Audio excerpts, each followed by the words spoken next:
Yes, there we go.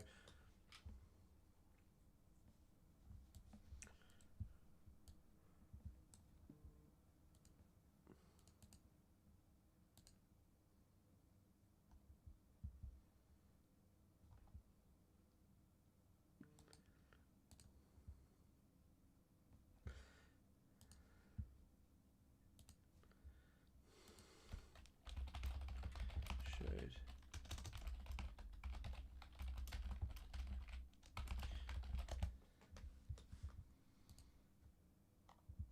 I just realized that. Wait. I accidentally just showed my analytics page. That doesn't really matter though, does it? Fuck it. I'm sure it's fine. It just shows you how many people have watched the video. It's not like it's actually much other stuff on there, so screw it. I don't think that matters. Sorry, I really didn't realize that it had put me live yet. Once again, we're having a bit of an issue with going live, so I don't know what's causing that. But hello, everyone. Hello, all. Sorry about the issues. Whew, is the audio low? Is the audio low? That'd be weird, but... My favourite target of Ethan Klein is streaming. Fantastic. I'll check my Rudder Central. If it's low... No, it's you. I think my Rudder's on standard. 19 new members. Wow. Yeah, there are 19 new members from yesterday. The reason it went up is because obviously there were some gifted ones that hadn't registered. Although I'm wondering if I'm going to have to get rid of this because it just keeps causing issues. But it's on, so I can't complain now.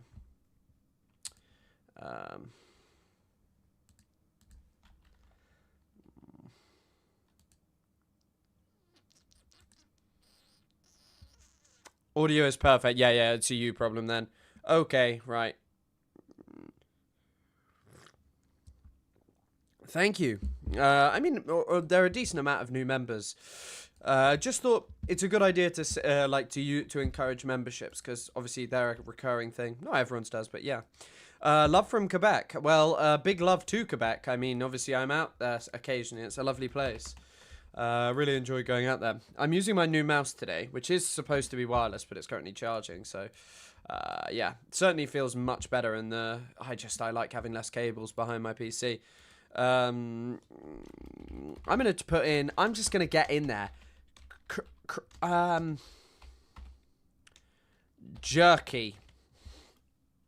No, it's none of those. Okay, fling. Wow.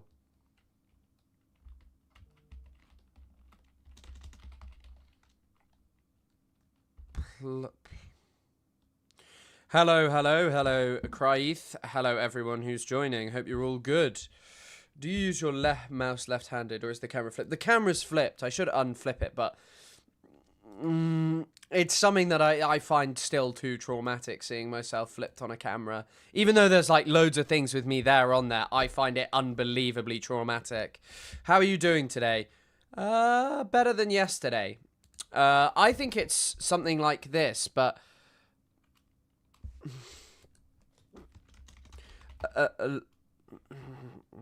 I keep wanting to think it's like something like allude, but... Oh, maybe it's that.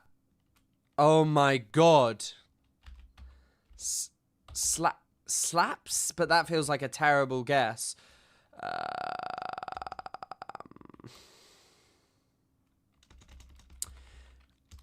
I think it is something like that, but...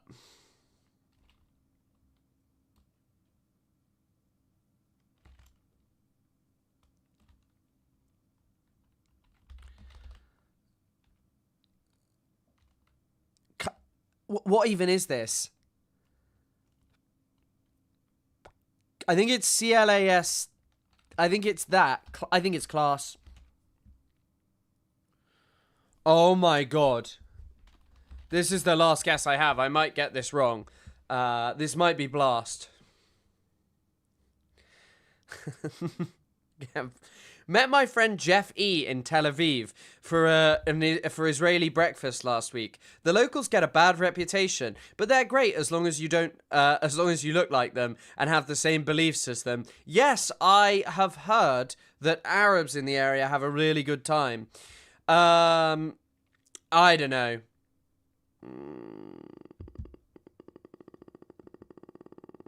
Blast. Oh, you're right. You're right, Past the Bus. I'm a stupid, stupid individual. I'm hearing it's Blast. Yes, there we go. By the way, one I've been enjoying, but is Strands. I like this one, but I've already done it. I do it. Have any of you done this one? It's quite I don't really get it. It's like, yeah, that's just reality TV. 0 of 16 words, but yeah. I mean, also, by the way, just do not go to Israel. Guys, do not go to Israel at 3 a.m. and say you're a Palestinian. In fact, at any time, do not go to Israel and say you are Palestinian. The consequences will be terrible. I'm going to go to Israel. I went to Israel and tried to spend 24 hours in Tel Aviv as an Arab. Gone wrong. You get thrown in a torture dungeon. That's what happens. What? Yeah, I feel like the Fed posting question has been answered, but is the question still being asked? I don't know. Israeli breakfast is anything as long as it's stolen. No, Israeli breakfast is like waffles, French toast, full English, full Israeli, like, yeah, it's just, yeah.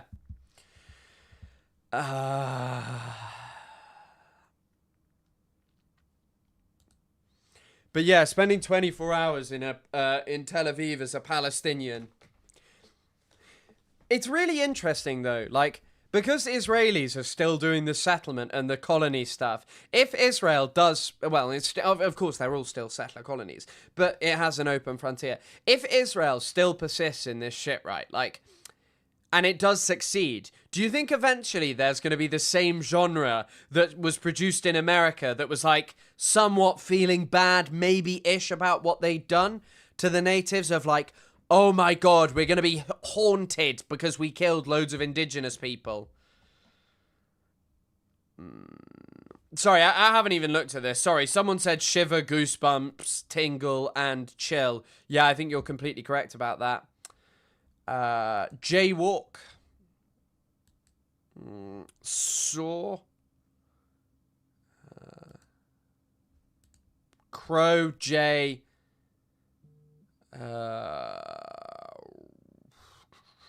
Dove, and then I think it's another one.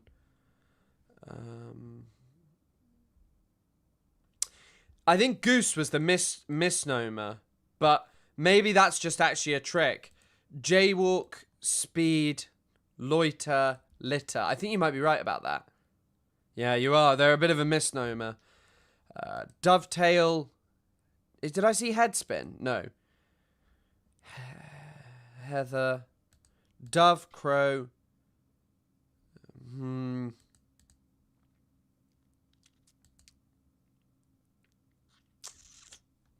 I don't know. You mean American media has never felt bad about the indigenous citizen? Generally, they haven't. And maybe it isn't even feeling bad, but there's a certain anxiety about what they did that produces all of those films, books, TV shows where they're like, oh my god, there's a spooky Indian burial ground. And even if they aren't willing to openly enunciate fully what they've actually done and like reckon with it and make any major change, there is still that genre that exists in American media that is a product of what they did to the indigenous people. Like, it may not even be direct, it may not be woke stuff, it is just part and parcel of like the American experience of like kind of an anxiety produced by the fact that they know that they are settlers on the land.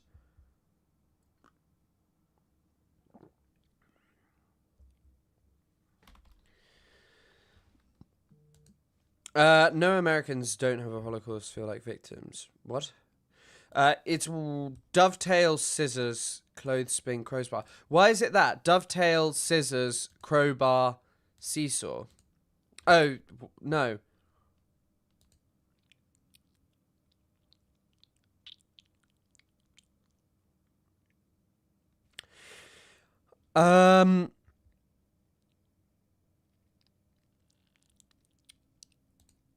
Is that it? No, but that is right. What's a Mars clothespin? First class levers. I guessed it was something to do with levers, but what the hell is a clothes? I don't get that. I don't get that. Starting with candy bars. Oh my god. Aero, Dove, Heather. What? We don't even have like half. What's a Heather? Heath? Heathy? What's that? Full English was invented by an Israeli Brit. Yeah, no. The full English was inspired by 3,000 years of Israeli history. Amazing.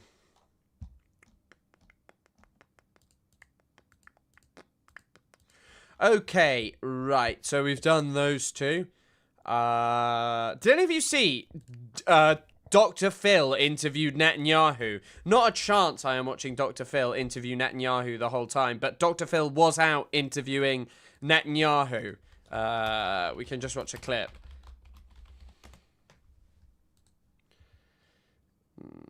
It's Dove.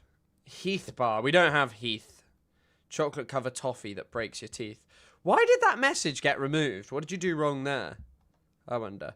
Right, I'm gonna post on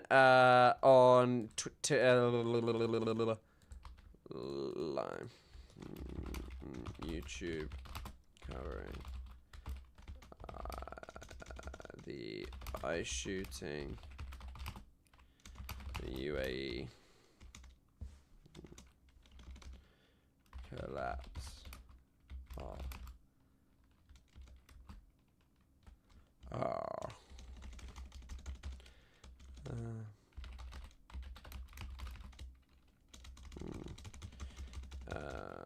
Shooting Yemen and Syria. Okay, right. Okay.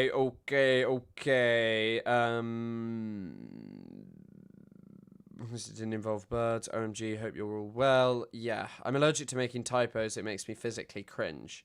Oh, okay. I thought it had been removed by YouTube Auto Mod, and I was like, free my guy. But no, now. Oh yeah, sorry, I forgot to check that Dr. Phil.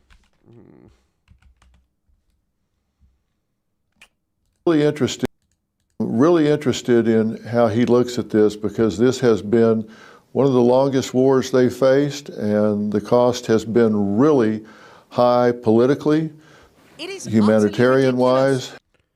Oh, that sounded quiet. The donation. Was it quiet? Happy Thursday, gang. Thank you as always, MKMT. Good to see you. It is a happy Thursday, probably the last stream of the week. And has taken a tremendous toll on him and the Israeli people. Him and the Israeli people. The Israeli people are suffering greatly, and rather than the Palestinians who have been mass murdered, you should be focusing on the Israeli people. Both domestically and internationally. I'm really... We are definitely not watching this. I'm definitely not subjecting myself to 36 minutes of this. By the way, also, there's just a bit where they do like the blood libel discourse. Believe that in that they value death and the rest of the world values life. Do you believe that this was choreographed by them to sacrifice their own people? Netanyahu looks like absolute shit here. I guess this is bad lighting, but he looks like Russell Brand or something. Like, what is going on with him? Like, what is this makeup he's got on? He looks like a spitting image puppet. I mean, Dr. Phil's what? Probably like 80? I got no idea. Dr. Phil's an idiot. Imagine if Netanyahu just said, "Cash me outside, how about that?" Virtual Matt, thanks for that. 99 cents in the smiley face. Good to see you. People as pawns in a public relations ploy? Well, without a doubt. I mean, because they as I told you, at gunpoint, they were trying to keep their civilians in danger. They didn't care if people died. In fact, they cherished it because they could put it on the main news channels and so on, and poison people's minds. Wow, good to see. Thank you. This is an important interview. Woe Vicky, man who got owned by Woe Vicky versus man who got owned by Hamas on October the 7th.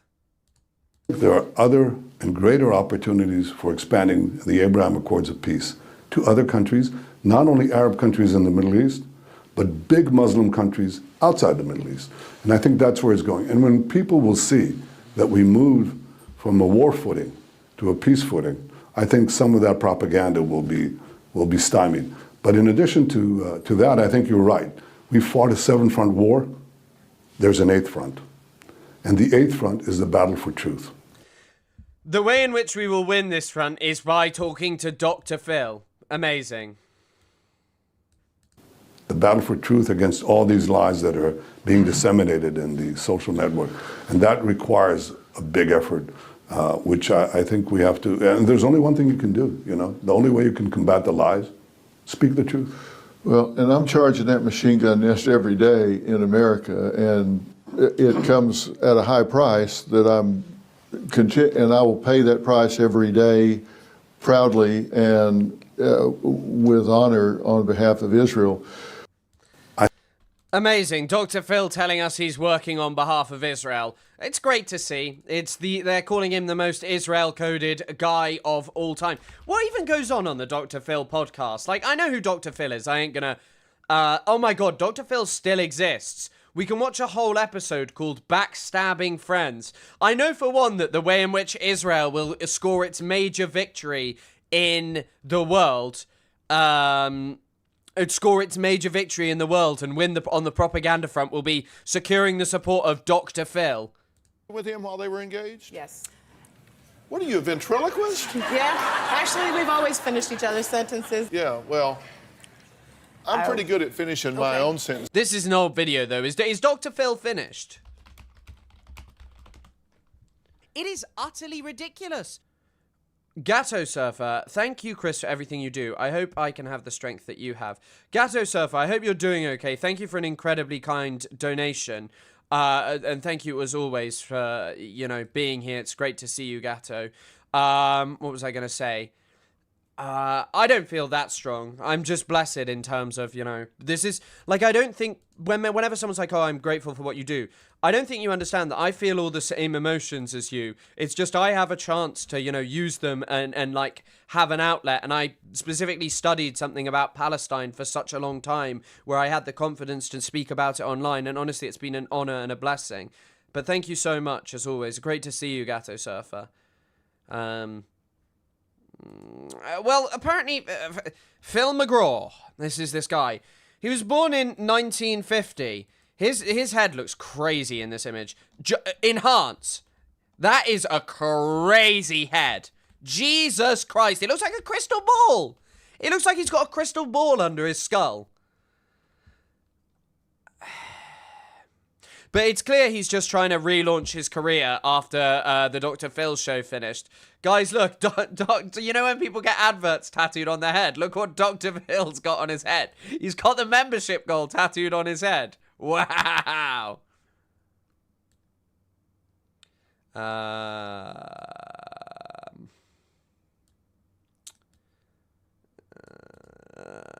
That is I'm sorry, that is a crazy head. Okay, this is what we're going to do for the rest of the stream. We're going to analyze all the contours of Dr. Phil's head. Right, I wish I had more meme stuff to go through. Oh, wait, no. I do actually have any of you seen this? I mean, if you're not terminally on Twitter, this is insane. So today's White House briefing had a 98% chance of running over 60 minutes. It is utterly ridiculous. Of running over 65 minutes. Until Caroline Levitt abruptly ended it with seconds to spare. Traders on the no side made 50 times in seconds. Now, I don't know which platform they're talking about, whether that's Kalshi or whatever the hell, but this looks like a scandal. Dr. Phil and Black Red Guard episode was a banger. I can't even remember what the premise of it is, but it is a banger. I think Jeremy Springer is the American Jeremy Kyle. I mean, Jeremy Kyle's a horrifying prick, and he's also on GB News or Talk TV now. But just watch this. In November of last year. And so I would encourage everyone to take a look at the website. It's quite well done. And thank you all very much. It's great to be back with you. I genuinely reckon she ended. Is this how they always end, or is this like actually a conspiracy theory? By the way, Knox, thanks for the $2. But is this a conspiracy theory, or is this just like, you know, natural? Because I've lost everything. Guys, I invested all the membership money into will the press conference last over 65 minutes? I invested my kids' college funds. I got my teeth cleaned today. Well, I actually had them checked, thought I had a cavity, and also they cleaned them, but I didn't. But I how am I to pay for that now? I've invested everything in will the press conference overrun by 65 minutes, and Levitt took this away from me. Before, I was loving what Trump was doing. Bombing Venezuela? Awesome. Tariffs? Awesome. Bombing Iran? Awesome. But now I have lost everything because of these wicked cheaters. It's also crazy, the stuff going on with Donald Trump's son. Donald Trump. It is utterly ridiculous. Polymarket. Kalshi. Grandma Caprio, thank you for becoming a member. Thank you for helping me build back up my way. I will be placing a huge stake tonight with all of the memberships and donation money on will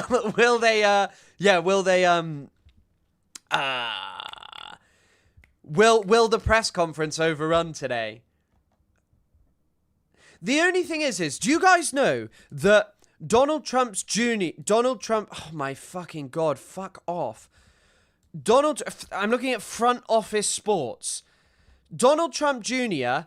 is a Kalshi advisor. He joined the board of Polymarket, which are all like these insane prediction networks. And now they're setting up like a new one, which is called like Truth Predict or something.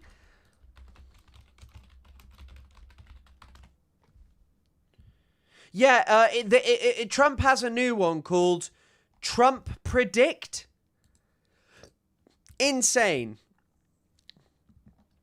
No, the Labubu millions went into this. The Labubu millions, every cent is gone. Every single Labubu is gone. The bailiffs, the debt men are coming to my house to take all of my rare Labubus. Also, what just an insane thing. Like, she literally runs off, pretty much. Thank you.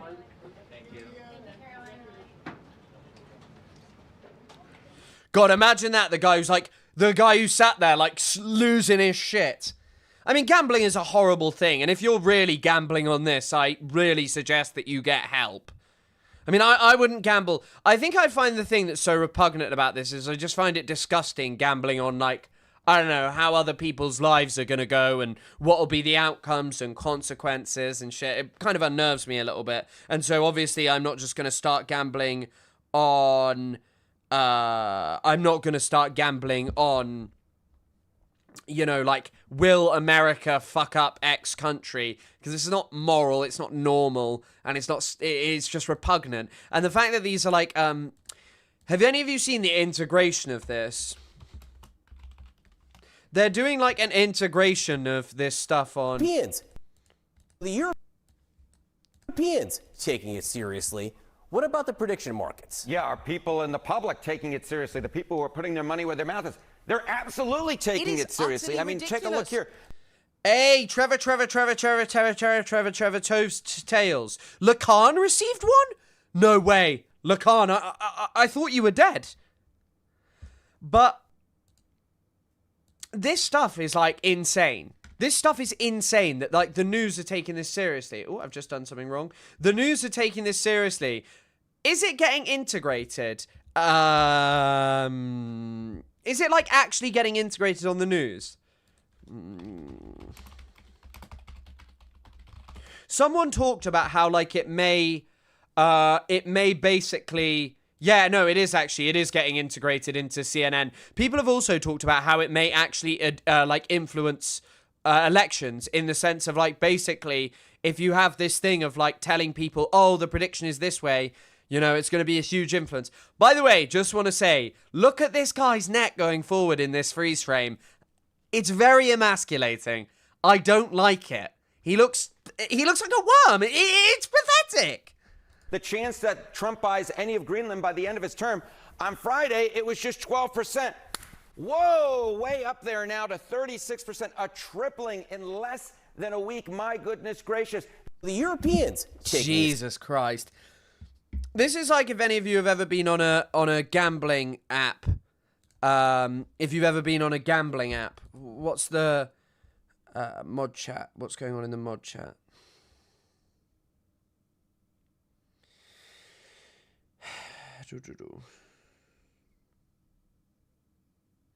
Oh, crazy. Oh my god. Maybe I'll look at that later. That is truly unbelievable. But yeah, just this is amazing. Is there more? Are there more clips of this?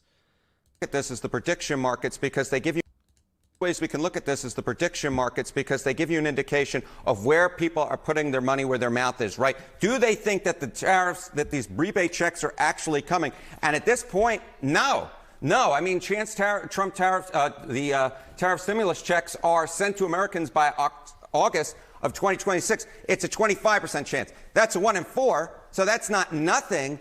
But the American people right now are craving some relief, and at this point, it doesn't look like. It is just insane that you can do insider trading, that you can just, like, I mean, always insider trading has existed. I guess always you could do it. But right now, the fact that, like, anyone who's privy to information can just do things, like anyone who becomes privy to information about anything. It's not even just government figures. There are tons of people involved in the world of politics who will know stuff that most people don't. Like, I'll tell you now, people knew that Jeremy Corbyn was going, like, 100%, that, like, undeniably there would be a new party founded by Jeremy Corbyn well before it was founded. Like, anyone around him would have known that. They can tell you who's most likely to lead it. They can tell you most likely anything, and it's just insane.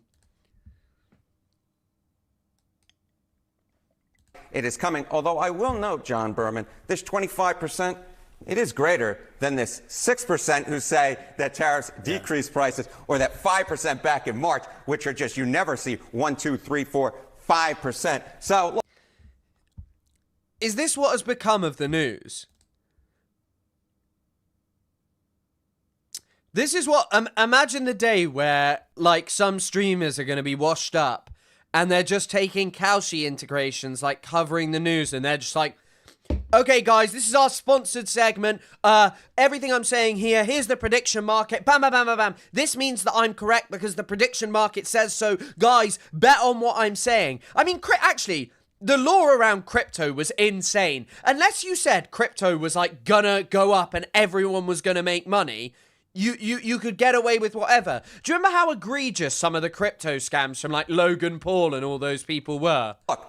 25%. The fact that they aren't in prison is, like, amazing. Ain't nothing, but at this point, it's low. Yeah, it's interesting. The prediction markets think that only 1 in 4 chance that will actually happen there. Harry, great to see you. Thank you. One of the best ways we can look at this. These are just people doing gambling. These are people just doing gambling.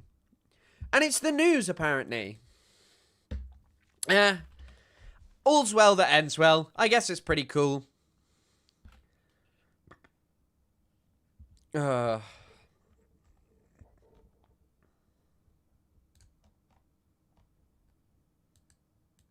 In fact,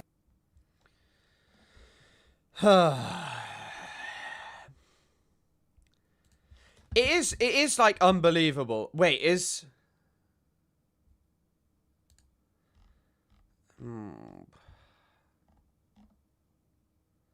it's not a gambling.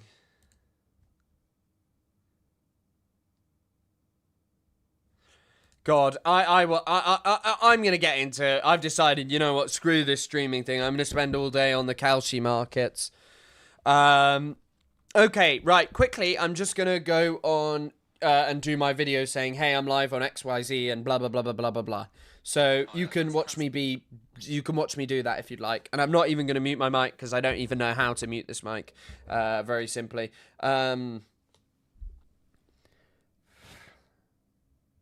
Damn, Jews for Palestine be popping off.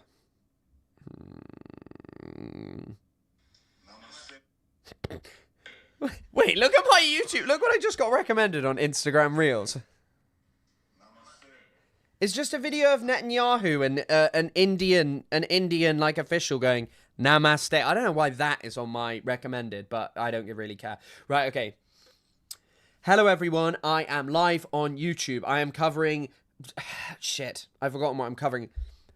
Hello everyone, I am live on YouTube. I am covering the murder of a protester by ICE.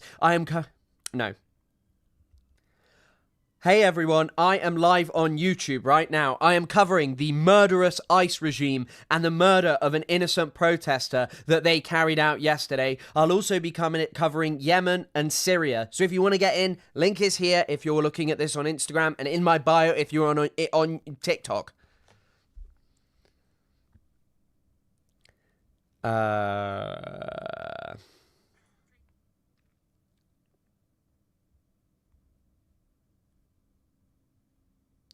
I did so well there. Oh my god, it's not going well though.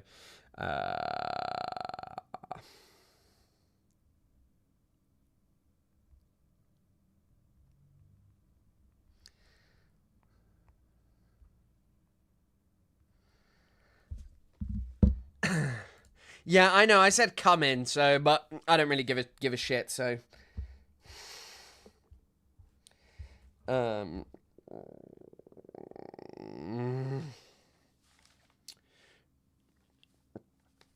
okay, right. I have a little exciting story. Well, it's not exciting, but it's like a little, ease us into the news that's a bit drama-y, a bit sloppy, but it's something I've wanted to talk about. So, a few days ago, I had a tweet which someone didn't really understand. Actually, no, we won't start with that. We'll start with, so, once again, there is a certain YouTuber, the biggest victim of harassment that the world has ever seen, who has been victimized in a way that you wouldn't even believe. So ICE have murdered a protester, and you would think that the best thing for like Ethan Klein would be to take to his story as, the social democrat who wants to stop bigotry, who wants to create this fair world because everyone's too mean to Israelis and blah, blah, blah, blah, blah. Well, that's not what he's been up to. He's incensed over a post. Renee Good. Yes. But anyway, yeah, sorry, I probably should have been saying her name. Renee Good. On this topic. So, Hassan's tweeted out in response to the Department of Homeland Security, United States of Israel. Now, a few Zionists, not just Ethan Klein, have been getting incensed by this. I actually think that this is quite an apt thing to say, because there are quite a lot of parallels with what Israel is doing. This doesn't mean that Israel is controlling the US. The US is brutal enough on its own without Israel. However, I think that the most notable thing is the discourse and the way of posting of the US government is just never ending. It's the same. And so here's the post. This is the most everything is Israel's fault tweet of all time. Did Israel also make you electrocute your dog, Hassan? He did unironically call it an Israeli smear campaign. I think bro is afraid his cash cow is drying up. I don't understand how a dog like this actually has the audacity to call Palestine a cash cow. Palestine is very obviously not a cash cow. It is something which affects your sponsorship. Look at the campaign that's been launched against Hassan because of him reporting on Palestine by you and your freak friends Dan Saltman. You being a Zionist has got you literal sponsorships. But I guess actually no one wants to work with you because you're a piece of shit though, so that's kind of funny. ICE murders a civilian, and Hassan has already made it about Israel and about how hot he thinks he is. ICE shoots bystander in Minnesota only week after slopaganda video gets Trump to deploy ICE. US seizes Russian tanker, blah, blah, blah, blah, blah. He then posted this classic, Zionist meme. And United States of Israel, this is straight up how the IOF operates in the West Bank. Why you would ever be upset by this is genuinely beyond me. Genuinely beyond me. Because that's all I wanted to cover for him. Because the guy just makes anything about himself. But, like, the way in which the administration, the Trump regime, have been posting and behaving is ridiculous. It is ridiculous. So this is the this is the tweet that Hassan was originally responding to. Today, ICE officers in Minneapolis were conducting targeted operations when rioters began blocking ICE officers, and one of these violent rioters weaponized her vehicle, attempting to run over our law enforcement officers in an attempt to kill them. An act of domestic terrorism. It's just like Israeli posting. It just is. This is like how Israeli government institutions and officials post. They post like this. They're like, evil domestic terrorists are coming after us. They just want to harm ridiculous. the poor innocent people of the state of Israel. The evil monster terrorists. Oh, it's so hard to be us. Oh gosh, being an Israeli whilst we carry out our targeted operations is so hard. Kenya, wow, thank you for the 20 gifted. Jesus, that's incredibly kind. Thank you so much. It won't show up in the goal, but I will put it there. That's incredibly kind. Wow, thank you so much. They're saying everyone's a member now. But either way, right. Here's how it goes. Thank you so much. That is incredibly kind. But here's how it goes. An ICE officer, fearing for his life, the lives of his fellow law enforcement, and the safety of the public, fired defensive shots. He used his training and saved his own life and his fellow officers. The alleged perpetrator was hit and is deceased. The ICE officers who were hurt are expected to make full recoveries. This is the direct consequence of constant attacks and demonization of our officers by sanctuary politicians who fuel and encourage rampant assaults on law enforcement and are facing 1,300% increase in assaults against them and an 8,000% increase in death threats. This is an evolving situation, and we will give the public more information ridiculous. as soon as it becomes available. Jesus, Kenya, what? Oh my God. Thank you so much. Has Elab still not got the membership? Oh, wow. I mean, you've just given me 30 memberships. Jesus. It is utterly ridiculous. That is insane. That is an insanely kind gift. Thank you so much. We are all members. Yeah, you may all just be members. It is utterly ridiculous. The Soros money arrived. Let me guess. Protesting in Minneapolis, funded by Soros. Thank you so much, as always, and great to see you. Wow, that's an incredibly kind donation. This is an evolving situation, and we will give the public more information as soon as it becomes available. Yeah, and the thing about, like, Israel training the American police, is, of course they do, because Israel is, like, a country who is brilliant at, Israel is a country that is genuinely just brilliant at controlling, mass murdering, surveilling, and preventing a population that is far more restive than the American population. Palestinians have been engaging and developing tactics of both armed and non-violent resistance for decades. And wow, we're actually up to 51. No, I don't know why it's not registering the gifted memberships, but we're almost up this membership goal already. We're up to like 53, I think. Jesus. Thank you all so much. But yeah, the notion that it's like weird to talk about this being Israeli coded is insane. Like there's something wrong with that is just insane.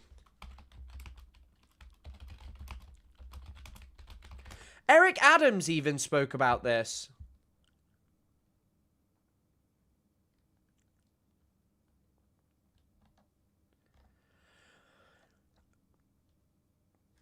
Like, it's not some big secret. And Zachbox, yeah, thanks for becoming a member. Thank you, and thank you all for being here and watching and stuff. Wow. Israel train. It is utterly ridiculous. Provenda as well. Thank you for the gifted. Alexandrovich Sentich, enjoy the gifted membership. Wow. But yeah, just acting as It if... is utterly ridiculous. What is happening now? What's going on? Oh my gosh. Do you think the I-870, thank you for the... sorry, I'm a little bit distracted. Do you think, thanks for the £5, do you think the US will ever recover from this? I have a hard time imagining... It is utterly ridiculous. Imagining the next Dem government will hold these people to account, assuming they win. Who do you mean? ICE? I think the thing for me is, do you think in any way that the Democrats would actually want to roll back the kind of pushing of the US having a better a better ability to kill people, right? Like, they like that. They love that kind of stuff. It's not some big secret. And I don't think they'll roll it back. There's also, like, the thing of, can they even roll it back? Like, will they even bother to?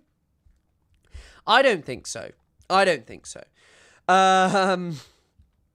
And I don't think the US will ever recover ultimately from being a morally bankrupt settler colony that was its inception, I think, is its main issue.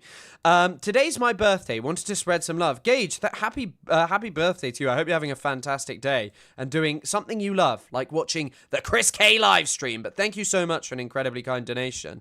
It is utterly ridiculous. Jesus. Blue 90Y, thanks for the $5. There was another person on New Year's Eve that was killed by an off-duty ICE officer, Kath Porter. Thanks for the donation. I hadn't even heard of that. Oh. It is utterly ridiculous. Yeah, Kenya, every time you do join, people do start gifting. Maybe it's just something about you and your incredibly kind donations. Thank you so much. Honestly, incredibly kind. Thank you as always. And also thank you for all of you who watch and just are genuinely here as well. Don't think gifting or anything is ever a necessity. So Keith Porter, not Kath. Sorry, I'm guessing that was just a typo. Like, King of the Kill. Oh my gosh. Thank you for the £10. Jesus. Thank you so much. Thank you, everyone. Thank you for helping to make the Chris K YouTube channel not have to take the Kelsey sponsorship. I also saw someone alleging on Twitter that there's I saw it actually through Hassan. So apparently Kirsty Nome says that the shooter from yesterday had already been dragged by a car in June. It was June 17th, 2025. Roberto Carlos Munoz, Guatemala case from Bloomington, Minnesota. Court records suggest the shooter's name is Officer Ross.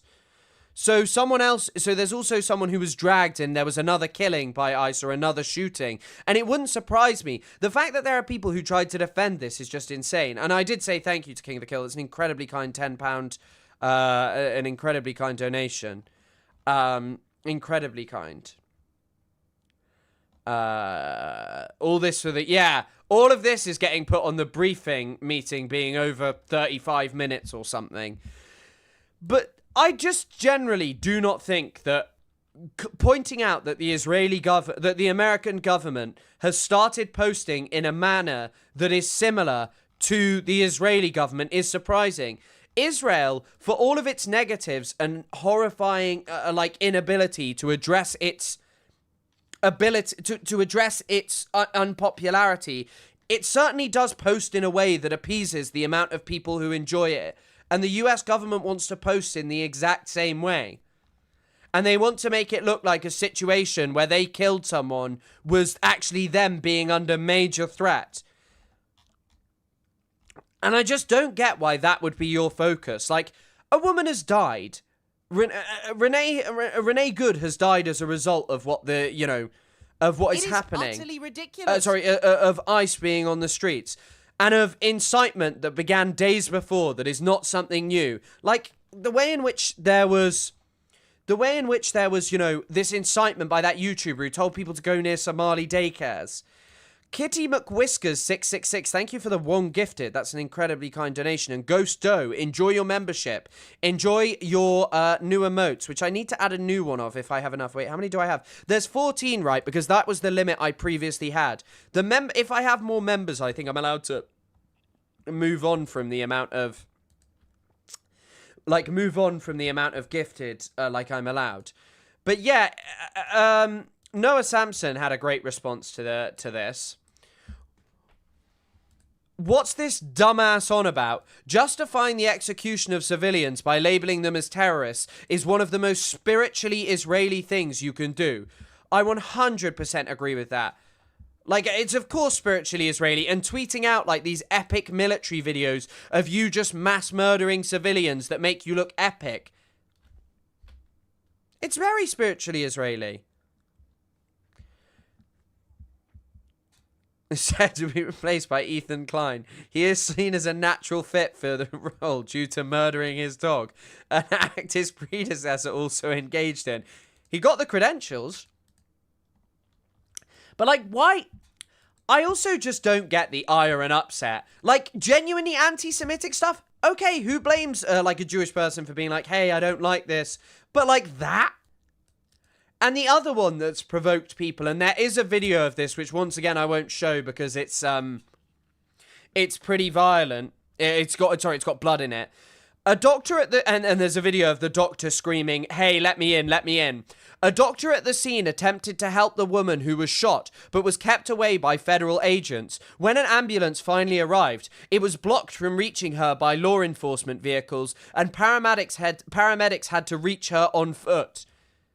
United States of Israel. This is straight up how the IOF operates in the West Bank. This is genuinely something that people, liberal Zionists, find problematic. That they get upset that anyone would dare to draw a comparison with Israel. That they make this outrageous claim that by virtue of mentioning Israel, you are somehow blaming Israel for this. I don't blame Israel for this. I mean, aside from training the NYPD and, you know, normalizing this kind of insane violence that they have played a major role in since October the 7th, normalizing mass slaughter, like normalizing genocide of civilians as just something that you're allowed to do completely. It is utterly ridiculous. I mean, the US like that kind of stuff, but yeah. Ethan acts like IOF tech isn't supplied to the DHS. I mean, even like, thanks, Knox. There was the great, thanks for the $2. There was like that great article a while ago by Dropsite reporting on Epstein, how Epstein was selling tech that was like helping to market and sell tech that was developed in the during the second and first Intifada to surveil Palestinians. Like, they were selling it, they were giving it out, they were just like offering it for, you know, money to authoritarian regimes. Israel controls a restive population who don't like being dominated by them. So of course they're going to act as like a key node in Western governments, and actually governments all over the world becoming more oppressive. Even in the UAE, they sell Pegasus spyware to the elites there. And by the way, this isn't the only person making this point. I think Jasper Nathaniel might be Jewish. I can't remember. I remember he had a beef with Bad Empanada a few days ago. But he said, indistinguishable from IDF language. Of course this is the case. Today, ICE officers in Minneapolis, we've seen it. This is just indistinguishable. Pretending that they are like completely the ones under threat. Pretending that everyone who threatens them is like an evil terrorist. You know? Criticize their actions on Gaza, embolden the far right to be like, see, and the left would be like, let us speak, why are you trying to take away our voice? Criticize their actions on Gaza, embolden the far right. In what context do you mean that? Born standing. Her wife was sitting in the snow crying that she didn't know what to do, and their dog was trying to comfort her. I mean, it's tragic. It is absolutely tragic what has happened. Like, and the fact that there are freaks who go on the internet and, like, you know, dedicate themselves to making money for justifying this stuff is grotesque. But it doesn't surprise me. People have dedicated their entire being to justifying Palestinians being blown apart. And they know that there are careers in this kind of stuff. They know that there are careers in pretending that Somalians are the real problem. That rather than having sympathy and compassion for, you know, other human beings who live around you, who exist in the same communities as you, who want to have good lives and lead a decent, you know, existences, these people are just like, nah, you should actually just hate anyone who's different to you and be totally okay with the Trump administration just slaughtering people in the streets. And yeah, the soldiers are scared. It's the same thing that Israel does. Like, I don't know, but maybe because I'm not tuned into any other militaries, but there are no other militaries kind of operating in this way. Like, let's be frank, ICE are just a private militia loyal to Trump.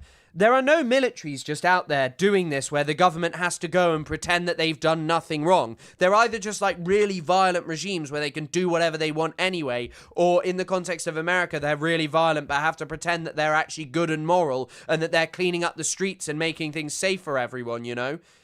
And I'm just like, once again, I genuinely think someone like Ethan, who just spends his time pretending that everything is anti-Semitic, It is that, utterly ridiculous. you know, talking about this kind of stuff might in some way threaten Jewish people and make their lives tougher, is just fundamentally ridiculous. This is ISIS SWAT team, by the way. They can't make arrests. Wait, what? So this is like, so the people on the ground are just like the people who, they can't arrest people? What do you mean? Like a paramilitary group. Who was that to? This is why I laugh my ass off when far-right people say shit about anyone on the left being in it for the money. There's almost no money on the left. Look at how much money there is on the right. The only thing I think about money on the... I think we have to address that, actually, because there is money on the left. Unfortunately, where the money on the left actually lies is making yourself out into an establishment Democrat kind of figure. You know, we saw that with the dark money groups. You could be getting up to $8,000 a month, generating that kind of generating that kind of money on TikTok for these people where they generally post is not happening unless you make really tame videos that aren't like hypercritical, aren't like divergent, unless you make very safe videos. And so these people are just like reliant on the Democrats to get a ton of money. But it is comical when they act like there's more money in this than, you know, being like an overt right-wing freak. Tommy Robinson is the perfect example of this. All of these people... Like, it's not even a joke to say that there is a growing meta in America to just say the N-word, set up a GoFundMe, and frame yourself as somehow like some kind of major victim of repression and brutality. And Prem Thacker tweeted this as well. I just kind of want to reiterate, like, how ridiculous it is to... How ridiculous it is to... kind of act as if Hassan did something wrong. And I think that there's merit in making comparisons. I don't think there's merit in going Israel Nazis because Israel bad. Like, Israel do bad things, that makes them like Nazis. If you can talk about their racial politics, you know, the colonial aspects of both projects, that makes sense. I think that that's a good thing and an important thing to say. And in the context of this, I think it's good to make comparisons between how the US is behaving in a post-October the 7th world, how its discourse is operating online, because it is clearly coming closer and closer to how Israel acts, and how the lexicon of terrorist, I don't even know who really established it. It is a post 9/11 thing where it really accelerates, you know, calling people terrorists and stuff. But like, people aren't just making this comparison because Israel kill, so do America. It's like, hey, there are actually striking similarities in the behavior of these two, because the Israeli military is obviously unaccountable, and so too is the, you know, the ICE.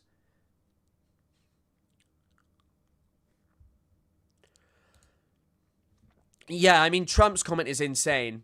BLM, Lemon Mint Cat, thank you for the $10, and good to see you as always. I haven't even seen if you've commented. Maybe I've just missed it.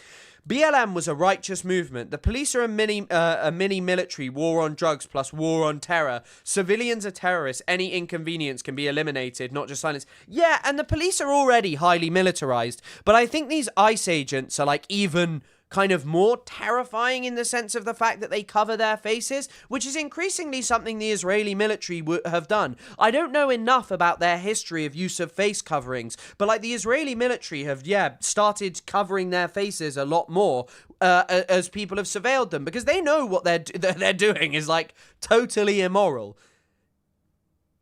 And Lemon Mint Cat, once again, thank you for the incredibly kind donation. But here's Prem Thakker's tweet. Pretty surreal. Masked ICE agents and Israeli soldiers apparently both get billions of your taxes to shoot people and then block ambulances from saving those people. And then you risk getting kidnapped or killed, or for even questioning that. Yes, 100%. And the other significant part of this is, why would you be upset about this? Why in any world, with all of the things in this world to be upset, to be irate about, would you actually sit here and make this your main issue? That some people compared it to Israel. It's just indicative of how much of a whiny fucking baby you are. I doubt even, maybe Lonerbox is talking about it, but like, Lonerbox and Destiny are like talking about how it's not okay to do. I mean, Lonerbox was fucking beefing with Asmongold yesterday, because obviously Asmongold spent his time explaining why it was good to kill protesters, but then again, there's actually like a 16-minute Asmongold Nazi compilation that's been made that might be worth a little watch, but we've got a lot to cover, so we'll see how we get through this kind of stuff. But yeah, I mean, like, the main difference is Israel is obviously way more extreme. Like, let's be frank here, there is no comparison in terms of, like, how bad Israel has fucking gotten in terms of this shit. Israel's behavior is well beyond the pale in terms of what America is doing. Of course, you know, this is not to diminish the loss of life of any innocent person killed by these kind of military organizations at all. However,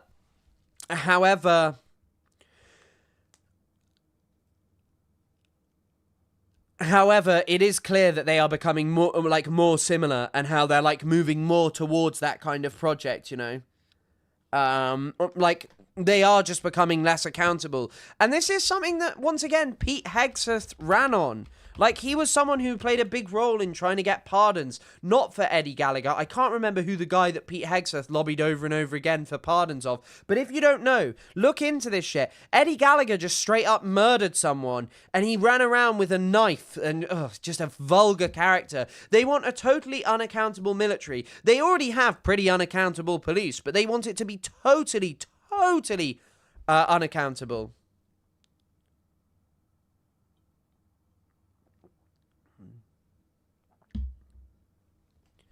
Conor O'Malley vines where he just records himself going up to the random cops and screaming, "Cops are good, God, I love you." I've never seen that, but yeah. 1,200 people, I'm not sure the number in 2025, very hard to get accountability. Yeah, I mean, the US military are a despicable institution doing despicable things. And I hope that we see them brought to justice for their evil, evil crimes against the American peoples. There's no billionaire sending Asmongold a script. He's just an idiot. And it wouldn't surprise me if there are people... I've not seen much reporting on that kind of stuff, but there are people faking being ICE. Once again, like, the AP wrote... this is just a common sentiment on Twitter. This is not like some outrageous thing to say. I don't think comparing them to Israel should upset anyone unless you are an insane. Do you think Inuyasha XXX, thanks for the $5. Do you think Asman means what he says, or is he just a grifter? Does the distinction even matter? No, I think he means what he says. I think he genuinely means what he says. I think he does. I think people give him a bit too much, like, credibility. Thank you for the donation. But I think, like, some people are like...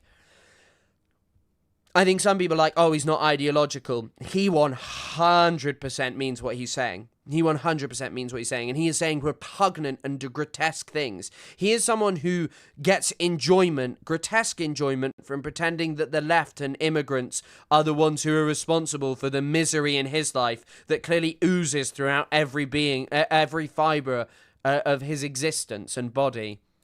So this is the AP article. An ICE agent fatally shot a woman accused of trying to run over officers with her car during an immigration crackdown in Minneapolis.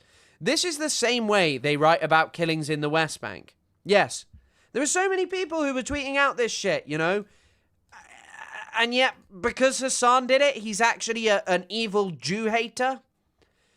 And by the way, it's not even America that's doing this. So this is something which we'll cover, which I don't quite have, like, fully, haven't really, I've been struggling to find information about. But look at this. So currently, in case you didn't know, there's a renewed conflict between the SDF, the Syria Defense Forces, which is the heavily Kurdish-led organization, and Aleppo, and Jolani in Aleppo. Now, Jolani's forces are monstrous. They are mass murderers. There are people in close proximity to Jolani who have engaged in and have supported heinous mass murder. And just have a look at this. This is how Israel posts. This is genuinely how Israel posts. They post maps like this with red areas on. Already 100,000 civilians have been forced out of the area. It's really interesting, like, the pervasiveness of this kind of, like, Israel way of posting. And that's not even the only example of them doing it. The Syrian state is arbitrarily declaring Kurdish neighborhoods to be military zones and giving residents hours' notice to pack up their entire lives and flee in freezing winter conditions to territory run by armed groups that spent years trying to eradicate them.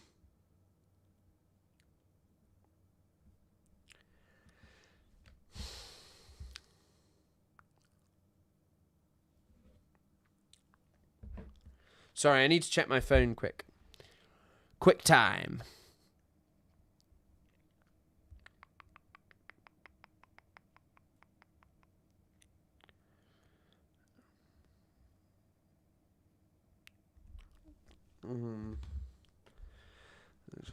It's capital fossil fuel and instrumentally control states.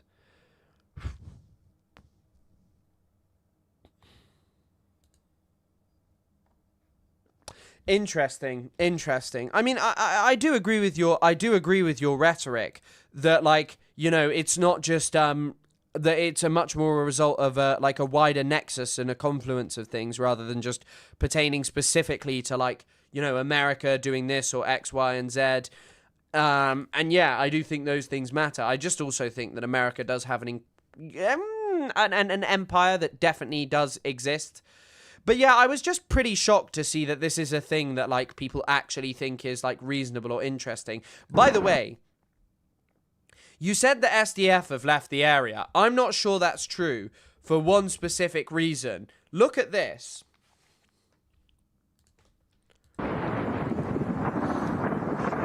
نعم فيدا صحيح وهي ما زالت مستمرة والآن أيضا مع دخول الظلام نعم هذه أيضا قذائف يبدو أطلقتها قوات سوريا الديمقراطية لا أعرف تحديدا أين سقطت في حلقة الليل هذه لكن سقطت في أحياء قريبة من حيي الأشرفية والشيخ مقصود وأنا الآن ساحة المعركة أمامي تماما ولربما أيضا نحاول قدر. What are those? نعم There was even like bigger fighting.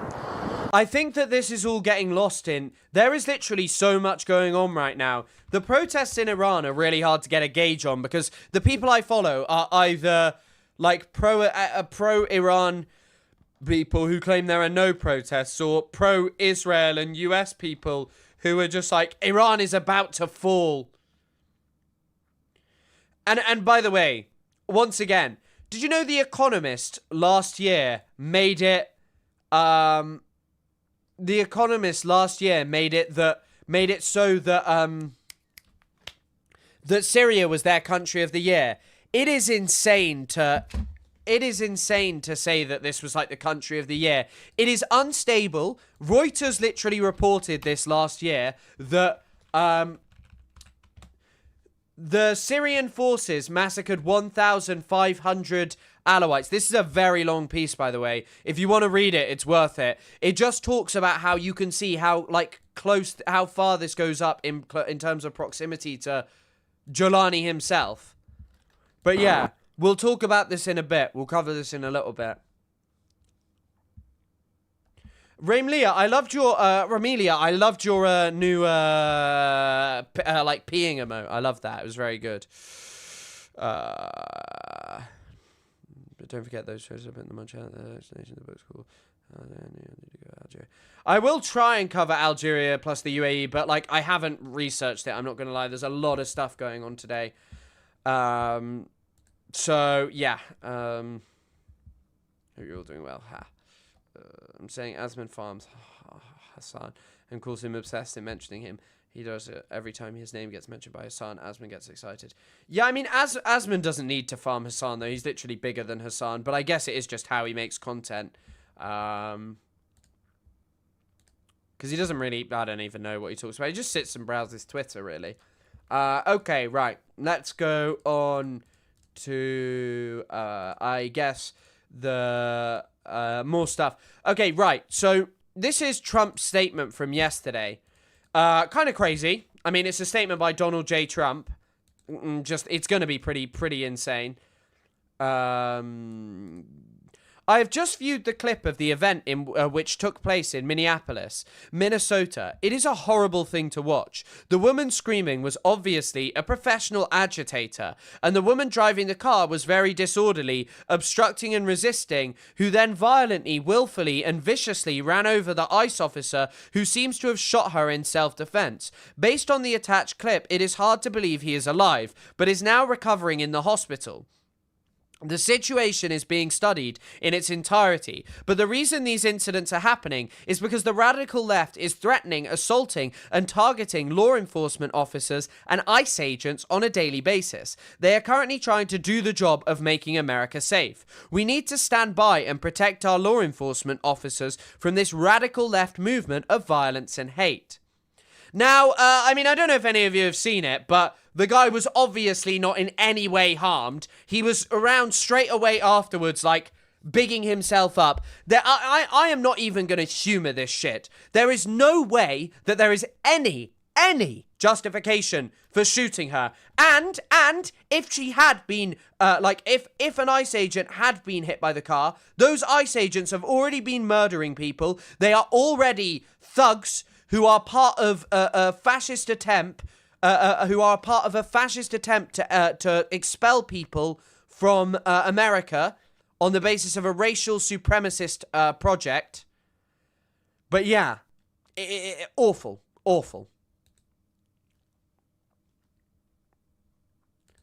Okay, right. And this, by the way, I'm sure many of you had seen that, but I don't know if you've seen this. So there's actually more on this topic. And they said they were torn between Syria and Argentina for Country of the Year. What is The Economist up to? Argentina were Country of the Year because thanks to Ethan Klein, they kicked out Bad Empanada. It made him Country of the Year. The evil anti-Semite Bad Empanada was defeated. No problem, Henry. Thank you for creating this community, Chris. Thank you, Trap Beans, for being part of it. Thank you for anyone who's here. The only request I would have of you, and I don't think donation is in any way required for anything, but you gotta like the damn stream. No. So Trump, we pressed Trump on his conclusion about the ICE shooting. Here's what he said. I don't know if there's a video of this. So President Trump wanted to show the tape. This is what Trump said. I want to see nobody get shot. I want to see nobody screaming and trying to run over policemen either. Not a police officer, an ICE agent. That was a vicious situation that took place, Mr. Trump said, apparently referring to what federal officials have said was an effort by Miss Good to run down an ICE agent. The exchange was a glimpse into Trump's reflexive defense of what has become a sometimes violent federal crackdown on immigration, which in this case claimed the life of an American citizen who was protesting ICE's presence in Minneapolis. On Thursday, after our interview with the president, a Times analysis of footage from 3 camera angles showed the motorist was driving away, not toward a federal officer, when he opened fire. I mean, once again, no one needs to see this. No one needs to see, no one needs analysis. This was a murder in cold blood, by a fascist military that, by the way, probably this will just be a test for them to do even more murder. And maybe it won't come instantaneously. Maybe it will only come after Trump has been in power, when the demon rats maybe win the next election, do nothing to reform it, actually maintain a lot of this stuff. By the way, once again, Sanctuary City started under Obama, not a Republican president. They're not even supposed to stand in front of the car. But, like, maybe it won't be Trump. Maybe it won't be the Democrats. But this will only keep on getting worse. But once again, they literally, and I also don't think many people took this into account.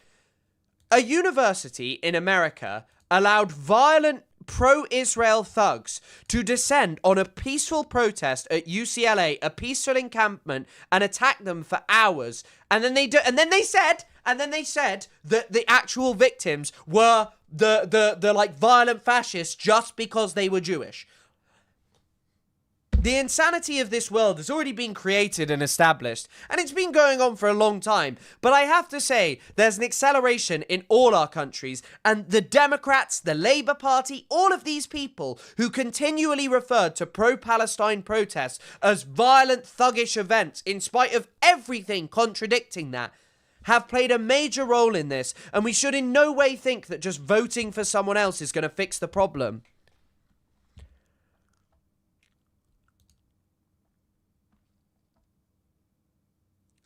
And decide that in reality, front of their eyes, they're not going to lie about it. You know what? As I said in that debate with Lonabox, why on earth would you be trying to relitigate this? The mechanisms that led to her killing do not stand with you or average citizens.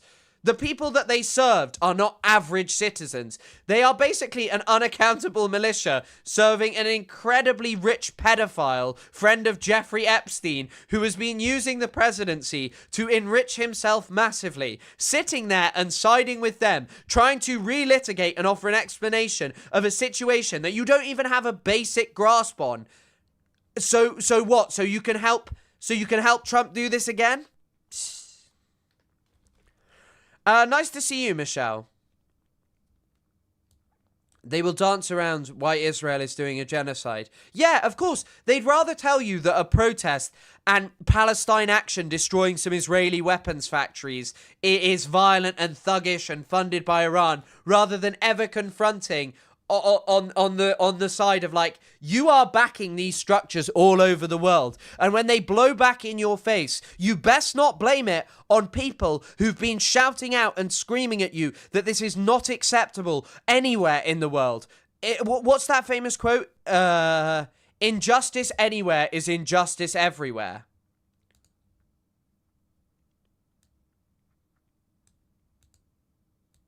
People have to protest against their way of life, which includes health insurance, a paycheck, and so many other things. The system is insane. Yes, unfortunately. And it's nigh on impossible to withdraw from it fully. Like, what are you going to go do? Live like the outdoor boys? Live like Luke from the Outdoor Boys. The Outdoor Boy. But on Wednesday night, Mr. Trump stuck to his position, even as we pointed out the inconsistencies in his account and the lack of clarity in videos circulating on social media. We asked if, in his mind, firing into a vehicle like this was acceptable. I can imagine Trump saying this. "She behaved horribly," Mr. Trump said, "and then she ran him over. She didn't try to run him over. She ran him over.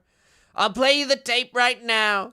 Mr. Trump's aide, Natalie Harp, brought a laptop over to the Resolute desk to show us what he said would be evidence of the woman's wrongdoings. By the way, I can't wait till the Hasbari Weiss media tells us all about this and how it's actually brilliant and nothing bad has happened here.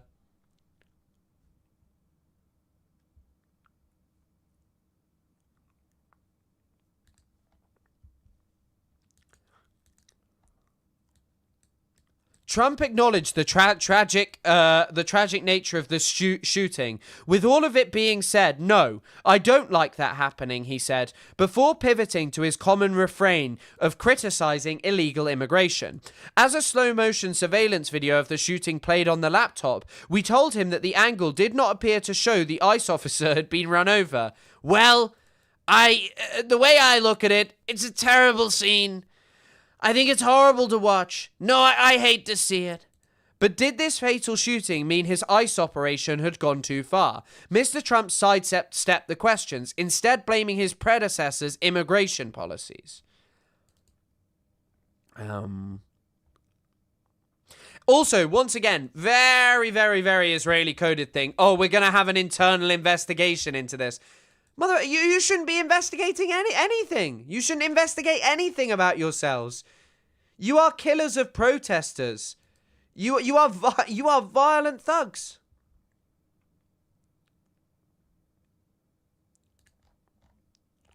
Your regime are pedophiles. Your ideology is maintaining capitalism and being able to support being able to have former relationships with Jeffrey Epstein.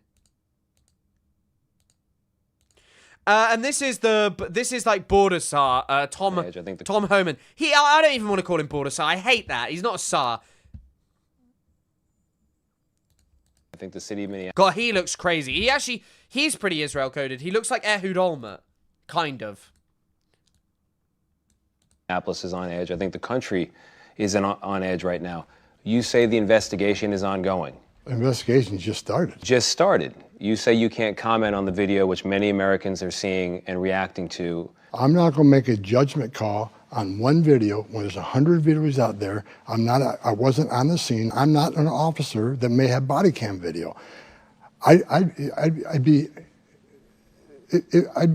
be unprofessional to comment on what I think happened in that situation. Let the investigation play out and hold people accountable based on the investigation. I think many members of the public are calling for the same thing, and so they're confused. Maybe you can help me understand how the Department of Homeland Security could conclude so swiftly that this is a, quote, act of... Yeah, he's not really a great speaker. ...domestic terrorism, that this woman, quote, weaponized her vehicle. By the very same standard you describe, this investigation is just getting started. I will say, though, like, as bad as America is, and I am not offering any credibility to their investigation, I will note a major difference with, like, Israel. There are so many Palestinians murdered in far more dubious circumstances, and the Israeli media never does anything like this because they couldn't get their hands, because their regime is totally unaccountable. I mean, Trump's regime is unaccountable too, but in America, there's kind of like this semblance of accountability where you might get an interview like this of asking, why has this happened? But in the context of Israel, this happens way too often to way too many people. That's the question for Homeland Security. I'm the border czar. Well, I can tell you what I've seen on my airplane ride here, looking at numerous videos, seeing numerous social media posts, statements from Homeland Security, statements from Secretary Noem. I'll leave it at that. But as a law enforcement officer... What good is it to do right now, to me, prejudge the facts of what happened today without giving law enforcement professionals, whether it's the FBI or the local police there, give them time to look at all the videos, talk to all the witnesses, talk to the officers, and make an educated decision on what occurred today. That's what needs to happen. I've been a cop since 1984. That is the process we must go through. I mean, yeah. Why he talked like a glob? I don't even know, mate. Kyle Rittenhausen had a brilliant response. After thinking about it, should I travel across the state line to Minnesota? The funniest thing about Kyle Rittenhausen, who you all may remember from when he shot 3 protesters and got off, is that his IQ is so low that he could not join the US Marines. And IQ's not a great measure, but it certainly is indicative of this man being incredibly stupid if you do not have the cognitive aptitude to join the US Marines. But even like a former Met police chief has the ability to condemn this. Just absolutely shocked at every single level. It was an appalling level of violence, totally unnecessary, and it is quite rightly being scrutinised. I think the comments that are being made by some officials are totally at odds at what people can see from the videos that have been released. You have a ICE officer who seems to have presented themselves in front of a vehicle, and then you have a vehicle that is trying to drive away. There would have been more appropriate ways to have stopped that vehicle. You would have had footage of the driver, registration numbers. Yeah, in like the most highly advanced state in the world, in terms of tech surveillance and all of this stuff. You're telling me that ICE, couldn't allow this person to get away. This guy just wanted to murder someone straight up. But to shoot a moving vehicle and then for that driver to lose control of that vehicle, it's a surprise that no further people were killed when that vehicle crashed into another vehicle. So it just seems a rather excessive use of force, totally unnecessary. And I think the aftermath was quite worrying. I understand from your report that there was a delay of 15 minutes before medics arrived. There was By the way, people also who are like making out to be enraged by this, who have supported Israel when this is just like something Israel does every single day. Medic, a doctor who was offering to go and assist, and the ICE officers refused that to happen, which again seems rather bizarre. So I think it's a really worrying incident, and I think it's really, really important that there's any proper investigation, independent, transparent and open, and I think people will be very, very concerned about what's happened. Amazing. Thank you, Mr. Met Police Chief. They have 47 days of training. No clue what he was doing. If you were wondering, yes, 47 was no, that is not true, surely. Is that actually true, Nevada Jones? Jesus Christ. Yeah, Graham Plattner, in another life, he would have joined up and then he would have joined up to ICE, and then in 20 years' time, he'd have been explaining about basically how, she was,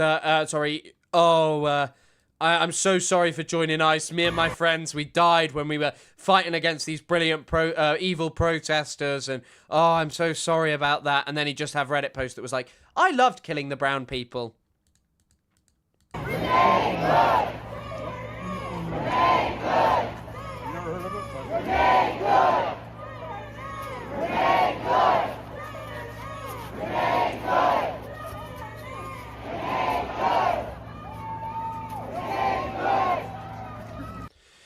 You just wonder, like, how far things will escalate. I mean, there's some other videos. That's obviously a protest, like, shouting out her name. But apparently, the Trump's goons were out earlier today, according to CNN, at 8 a.m. in Minnesota. Obviously, probably as the day goes on and after this stream is done, things are probably gonna probably escalate. But yeah, how being in ICE really hurt the officers. Yeah, one day this guy's gonna he's gonna cry about his mental health. Cars. Let me, Lieutenant Governor, if you could hang on with me just 1 second. I want to check in with Ryan Young. Ryan, what's the latest? So they identified somebody they wanted in this crowd. They aggressively went after them. They pushed their way in. Now they're shooting pepper balls toward the crowd to keep everyone back. We don't know why they decided to go after this gentleman. There was a bunch of people standing still, and then all of a sudden they ran in and tried to grab him. Liberals do not care about their own country's fascism until it's within their own borders. They have 2A for a reason, yet to do no more than interpretive dance in protest. I mean, the other thing about this is it was really indicative, like watching Hutch, like someone who's like a Democrat stooge, who's like kind of, pro anything the Democrats do. When he was like unable to understand us talking about like how actually in the context of what Europe was like, it really isn't the case that the Nazis happened and existed, This created a situation, as we move a little closer here, where they're putting the handcuffs on this guy right here. Now this guy's trying to get involved, so they're going to take him down as we speak. The pepper ball spray is very strong.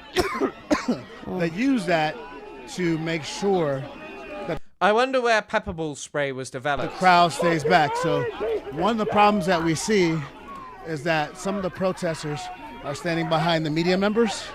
You see how upset people are getting, and you see how angry folks are. This crowd is on the edge when it comes to the tactics that are being used. We are not sure why they decided to identify. I was just looking to see who they were, where it was actually created and stuff, but it says that these have been involved in fatal shootings and that these things they can be very lethal. This man is someone they needed to take into custody, but obviously this is the second person that they have gone after into this crowd. There were a lot. I suppose the thing with this, in comparison to say Black Lives Matter, is this just has no. Like, of course, there's like global interest in the story, and you know, American politics.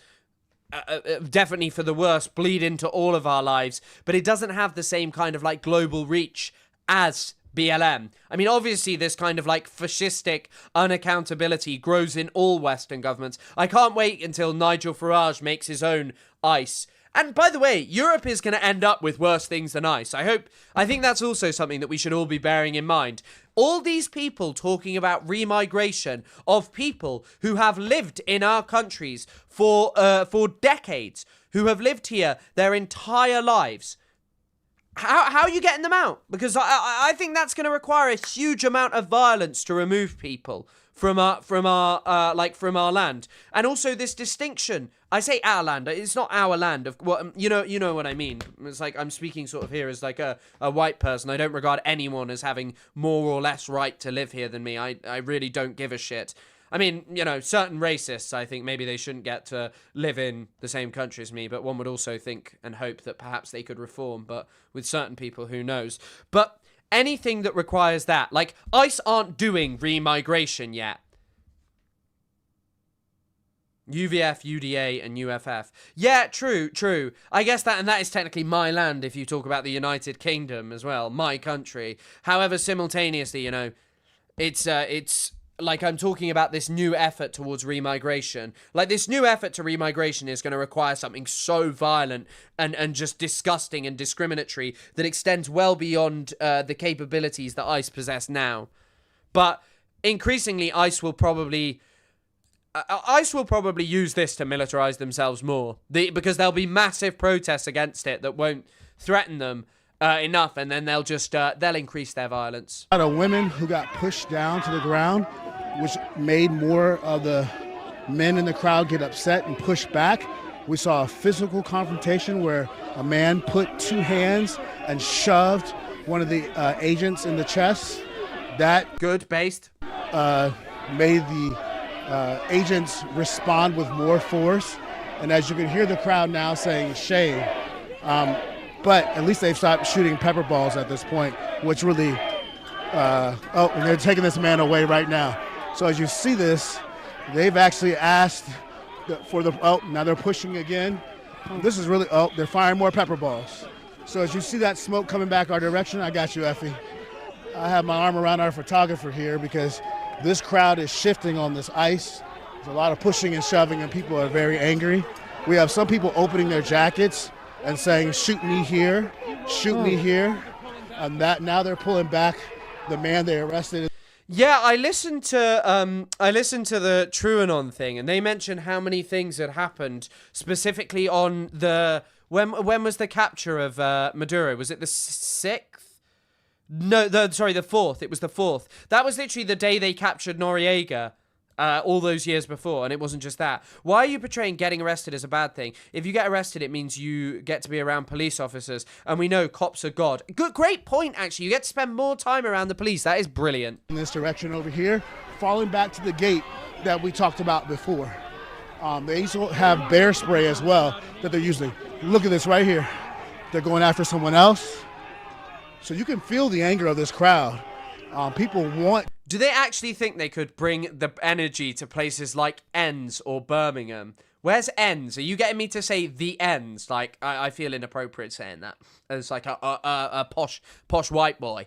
But, or Birmingham, and think they could get away with it. We have a lower presence of guns, but it remains to be seen how much more violent the UK will become, and if people are seriously talking about remigration. Like, that is literally just throwing people out of their homes, and that is something that Nigel Farage alludes to, and it's something that Robert Jenrick talks about. Robert Jenrick will probably be the head of the Conservative Party by the next election, I reckon. I think they'll do away with Kemi Badenoch, and not in a zero part because she's black, and as these groups become more and more racist and their base becomes more and more racist. To hit these agents, some people started throwing snowballs at them.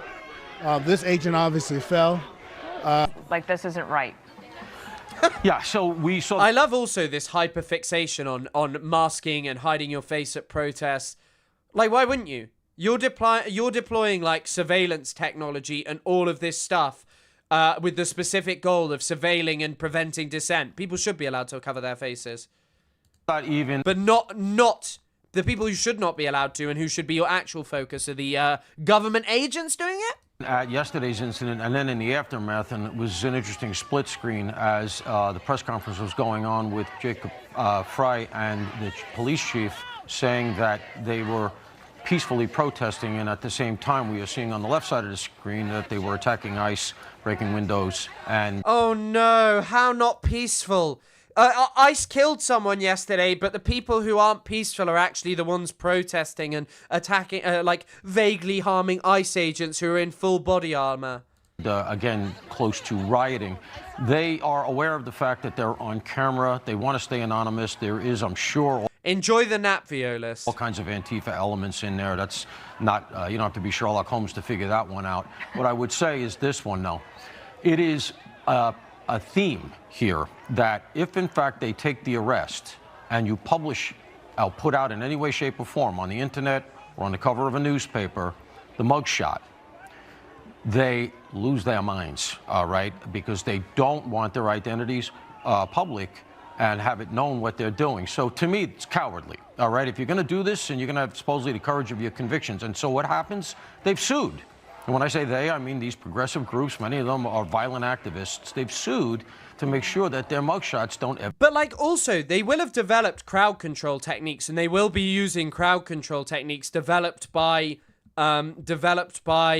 Israel. Like, Palestinians have so much less to lose in terms of the structure in comparison to most people who are engaging in protests in any Western country, and also less of a commitment entirely to the project of Zionism, that their protests are always going to be stronger. Like, most Palestinians don't have jobs.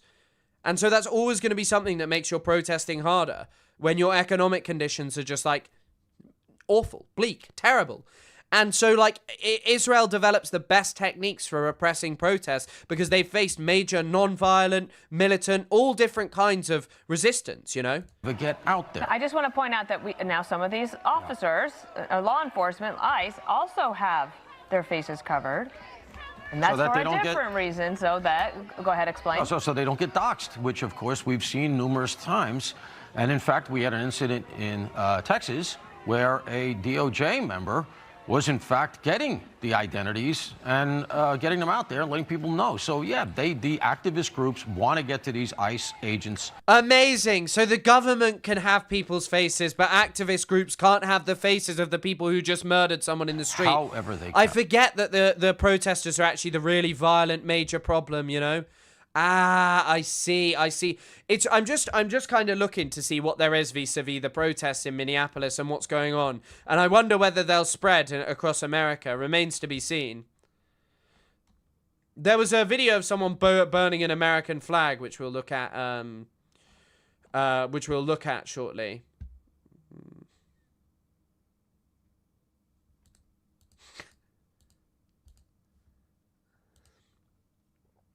But I mean, this isn't all Fox News have been up to. Did any of you see their disgusting commentary from Jesse Waters on Renee Nicole Good? The woman who lost her life. Fox is also one of the quietest with this. And Life was a self-proclaimed poet from Colorado, with pronouns in her bio. Listen to that. The woman who lost her life was a self-proclaimed poet from Colorado, with pronouns in her bio. A 37-year-old white woman named Renee Good. The Daily Mail says she leaves behind... She had pronouns in her bio, so she deserved to die, right? Yeah, great. ...behind a lesbian partner and a child from a previous marriage. By the way, this was noted by Tony Soprano lover. Notice how they say lesbian partner because they don't want to recognize that she had a wife. Because they're bigots and they don't want same-sex marriage to exist. She was a disruptor. Though she was murdered in cold blood by an unaccountable paramilitary force. She considered herself a legal observer, but there's no evidence she had a law degree. The woman who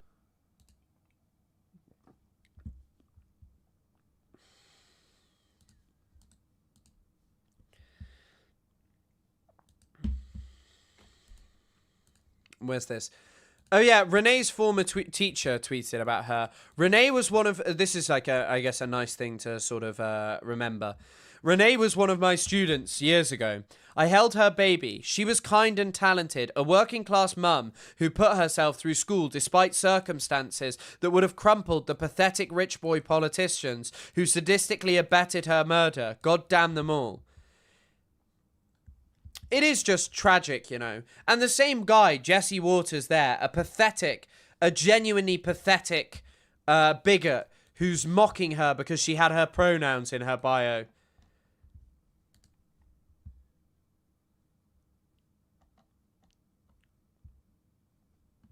Yeah, you need a law degree to understand that it's wrong to murder people in the street, by the way. Yes. The head of Minnesota State Investigations Agency said that they had been cut out of the investigation into the fatal shooting in Minneapolis. Hold on, I'm gonna have to volume this shit up. Can you explain that reversal? I'd like to know where they've been and why they're not out on the streets investigating all of these people that are harassing and inciting violence on law enforcement officers right now. I also just genuinely cannot at all believe that this is a serious thing. Like, I cannot believe that in any way people take all of this crap seriously, that it's actually the protesters who are the violent thugs and not the system which oppresses millions and millions of people, hundreds of millions inside its own borders, and also billions all over the earth. That is not the violent thing, that is not the thing that should be defeated in order to build a better world for human beings. But, you know, America good and actually all bad thugs. They're allowing the situation to be volatile. They're not doing their work. They haven't for years, and maybe they should get to work a little bit on the unprecedented fraud that we've seen in Minnesota and in Minneapolis by people that stole from American citizens and diverted funds away from vulnerable people and programs and services that they needed and put it into their own pocket. By the way, for years, that's actually already been going on. It's been going on since 2022. Minnesota is a train wreck. It is corrupt, and it was under the leadership of Governor Walz and this mayor that they allowed it to happen, and they let criminals and illegals and people abuse programs and steal the money, and now they're allowing violence to go forward on the streets as well. Does this also apply to the Minneapolis Police Department, county sheriffs, the federal authorities at this point? They don't want. I won't put a blanket statement out like those other individuals will. What I would say is I welcome them to come and help us. Come help us make sure that the streets are safe. It's also insane because one of you asked, oh, do we know his identity yet? No, there are no photos of his face, and anything you are seeing with his face in is one with a mask on.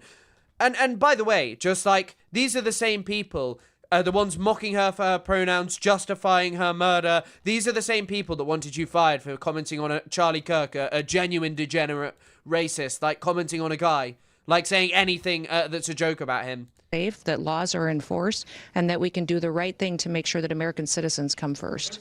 Yes, sir. They have not been cut out. They don't have any jurisdiction in this. There's more from this, of Christy Nome, not Kirsty Nome.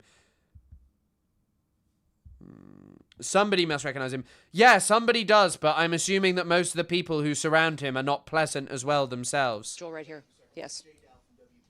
Mm-hmm. How do you respond to Americans who have been listening to your comments? Mm-hmm. That this was an act of domestic terrorism, Mm-hmm. that the officer was... Anytime you take something... I can't get the volume up of this video, but by the way, what they're talking about is how the video is in direct contradiction if you can't hear it. What I would... This vehicle was used to hit this officer. It was used as a weapon, and the officer feels as though his life was in jeopardy. It was used to perpetuate a violent act that this officer took action to protect himself and to protect his fellow law enforcement officers. So we'll let this continue to go forward and follow the same policies and procedures that every use of force situation does. But we've had almost over 100 times that these vehicles have been used to ram law enforcement officers and to do damage and to harm them. When you take an action and use a weapon to harm someone and to incite violence, she literally did nothing wrong, and she was killed by ICE. Against them and try to cause them injury or death, then it needs to be labeled exactly what it was. Do you believe the use of force in this instance was commensurate with the actions of that vehicle and the driver? I would say that when these individuals use their vehicles to try to ram our law enforcement and to put their lives in jeopardy, that law enforcement officer has to make a decision to protect his life and the individuals around him as well.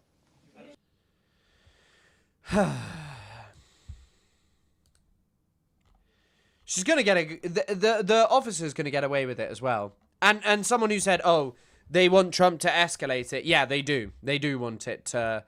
They do want it to escalate. He does. He wants to escalate it so they can give even more powers to ICE. That's what they're looking for. Tim Waltz has been speaking out, which we may check out in a second. But there's someone who Aaron Rupar's posted, who I think is a Washington Post commenter, which I might watch just to see what he's up to. I mean, I think all this can be very personal.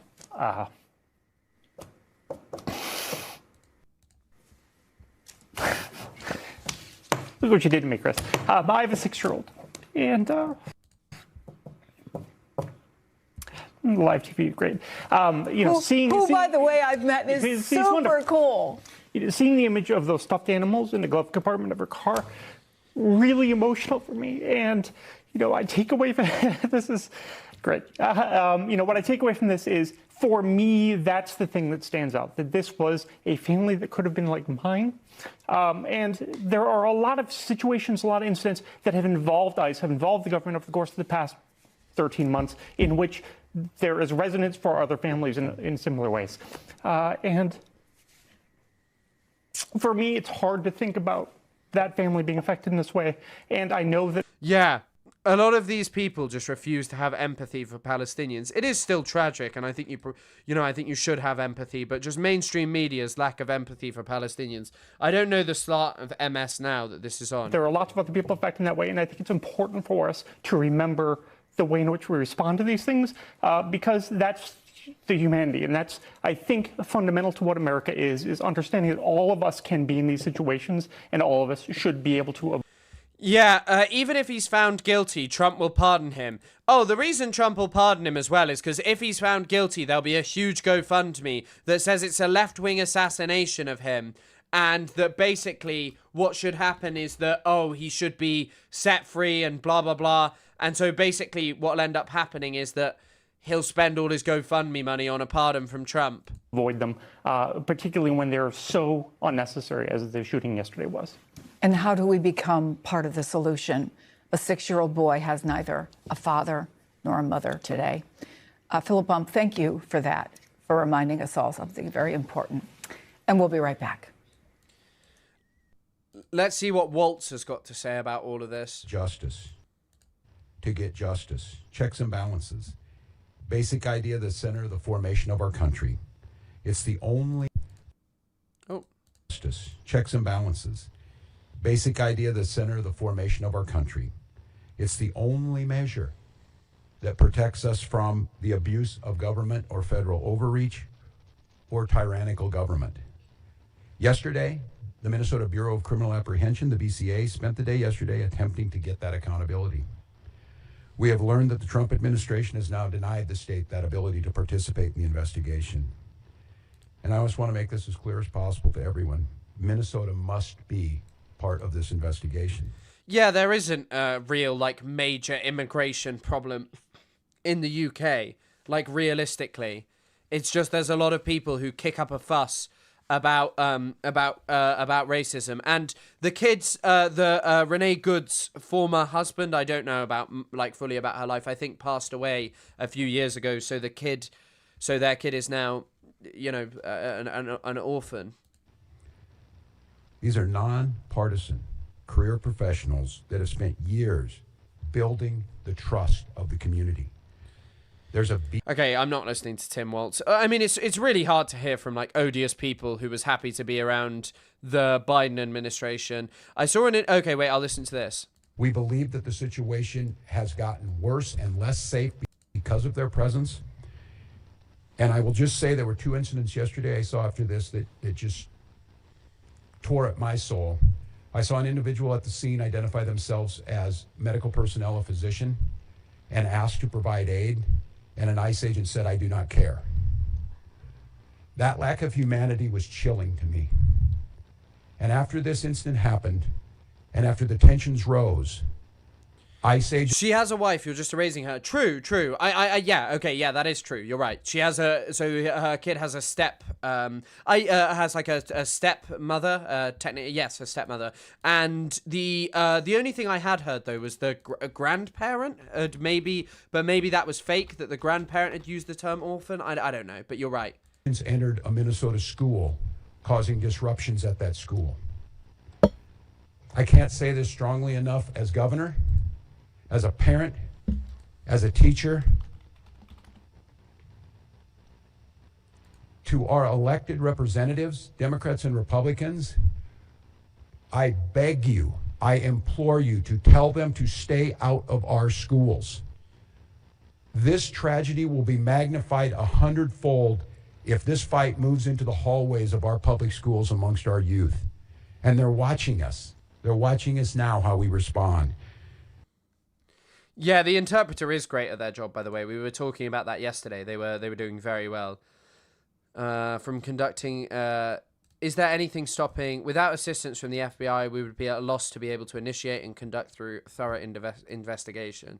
Okay, that's pretty much the end, except for one thing, which is there was an insane video of the police kicking over a memorial to Renee Good.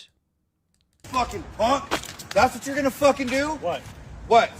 What? What? Do you know what Back the fuck up. is that is for? Back up. What is that for? Back up. What is that for? Back up. What is that for? Back up. You're gonna push me? What is that for? Back up. What was that I don't for? give a fuck. You don't give a fuck about Back her? up. Bro, this is why we're here. Back up. This is why we're here. Back up. What's her name? Renee Good? Back up. And you fucking, that's a memorial to her. That's a memorial to her. No, it's good. You're a fucking coward. Fuck you guys. You're a You piece guys of are shit. Nazis. You fucking proud Shame of on yourself? you guys. Fucking shame on you You're a guys. fucking punk. Really? Go and put your fucking... That's what they fucking want to do.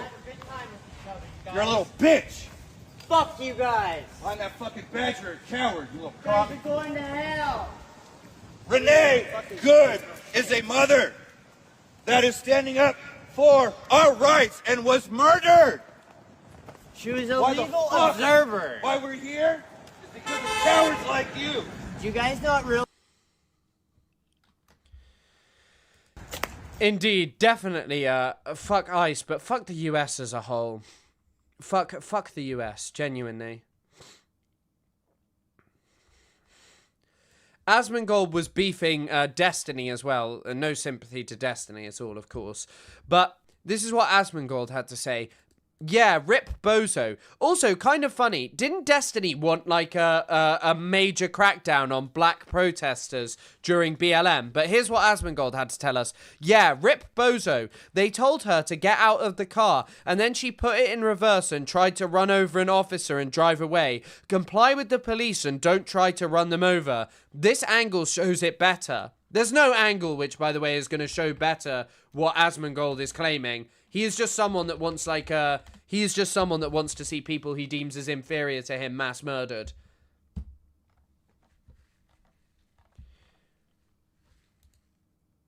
You think about killing random? I just want to see if there's a clip of him explaining his justification yesterday. No. There is like a 16-minute video of him being a Nazi that got made. By a paedophile in the White House.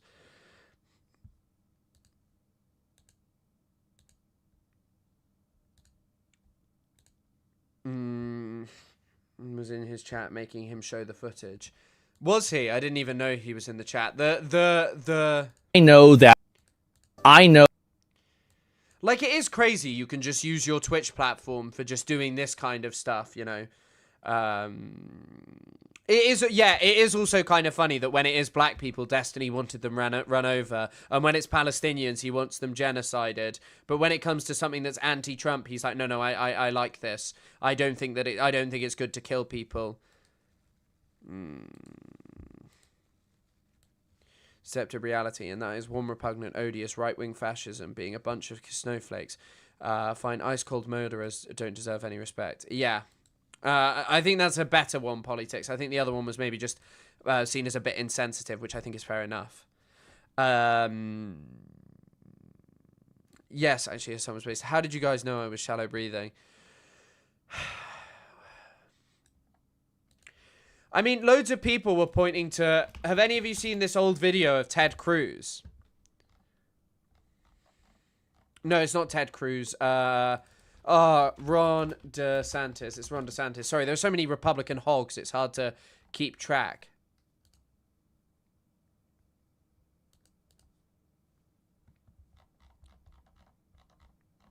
God, I have saved so many videos. Ice. So actually, wait, sorry, I'm going to pull up this LBC thing because this looked interesting. We don't actually need to do that. Ice is going to get... Hold on. Sorry. It's causing issues.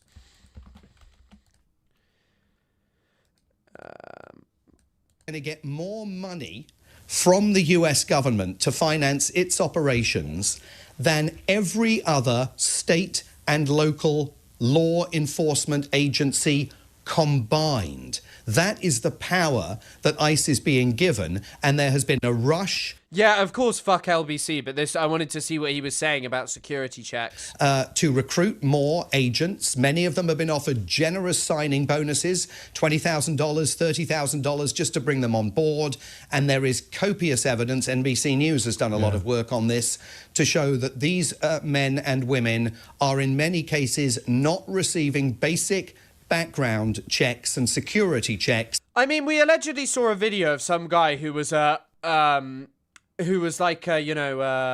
we allegedly saw a video of some guy who had SS tattoos who may have worked for the ICE, and that doesn't surprise me if they have it. It's like kind of when what's his name said Graham Plattner had the Nazi tattoo when he was like in the US military. How that wasn't checked is amazing, but unsurprising as well simultaneously, if you know what I mean.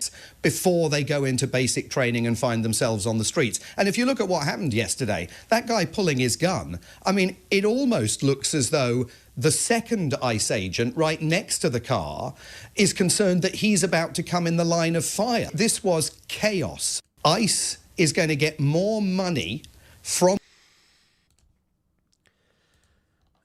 Like, and Evan Loves Wharf has just... Evan Loves Wharf, that's like a big Twitter account, has just tweeted this. This guy has blood on his hands. I don't even think that's wrong. Like, this guy is an idiot who spent his time inciting people to go in and investigate Somalis and is fueling this kind of stuff. They came after me. They came after my family. But this clip is also hilarious, by the way. They doxed my entire family. How did they come after you? Be specific. Well, they tried to come after me. They tried to debunk all my whole entire story. And by the way, when it means I'm sure he says this, but when they came after his mother, it's because his mother is some kind of conservative influencer as well. They then... Who's they? All the news. Would you just get more CNN, specific? CNN, who within CNN? CBS. Who's the reporter? I don't even know her name because she's irrelevant. Nobody. They propped up this piece of shit. And he won't face any consequences. Listen to this as well. This is Ron. We also have a policy. This is Ron DeSantis justifying. Ron DeSantis offering his support to Renee Good. That if you're driving on one of those streets and a mob comes and surrounds your vehicle and threatens you, you have a right to flee for your safety. Yes. And so if you drive off and you hit one of these people, that's their fault for impinging on you. You don't have to sit there and just be a sitting duck and let the mob grab you out of your car and drag you through the streets. You have a right to defend yourself in Florida. It's only in Florida, so he didn't support it. But okay, so wait, so there's something interesting here, which apparently comes from the NPRM news organization, which does contradict one thing, which is I had heard that that her children's father had passed away, but this seems to be different. In social media accounts, Macklin Good described herself as a poet, writer, and wife and mom. She said she was currently experiencing Minneapolis, displaying a pride flag emoji on her Instagram account. A profile picture posted to Pinterest shows her smiling and holding a young child against her cheek, along with posts about tattoos, hairstyles, and home decorating. Her ex-husband, who asked not to be named out of concern for the safety of their children, said Macklin Good had just dropped off her 6-year-old son at school on Wednesday and was driving home with her current partner when they encountered a group of ICE agents on a snowy street in Minneapolis, where they moved last year. Trump administration officials painted Macklin as a domestic terrorist who had attempted to ram federal agents with her car. Her ex-husband said she was not an activist of any kind, and that he had never known her to participate in protests of any kind.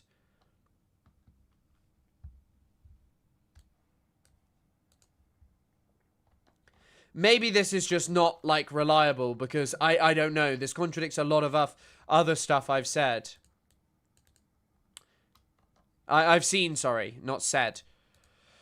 But yeah, I mean, atrocious things are happening in the US. The Bürgerreich is, as it turns out, is not a good place. And as it turns out, they don't care about democracy and freedom all around the world, or the killing of protesters. Like, all of this faux outrage about Iran, Venezuela. Like, the Iranian government is bad, but the US government don't want positive changes there. When it comes to enforcing federal law. Kirsty Christie is saying that she wants to send more and more people into there. More and more ICE agents. In New York in 1994, 95. We changed it in LAPD when I was there in 2004. But it's basically simple, which is if you're confronted by a movie. Yeah, by the way, he didn't say that. He did not at all say that about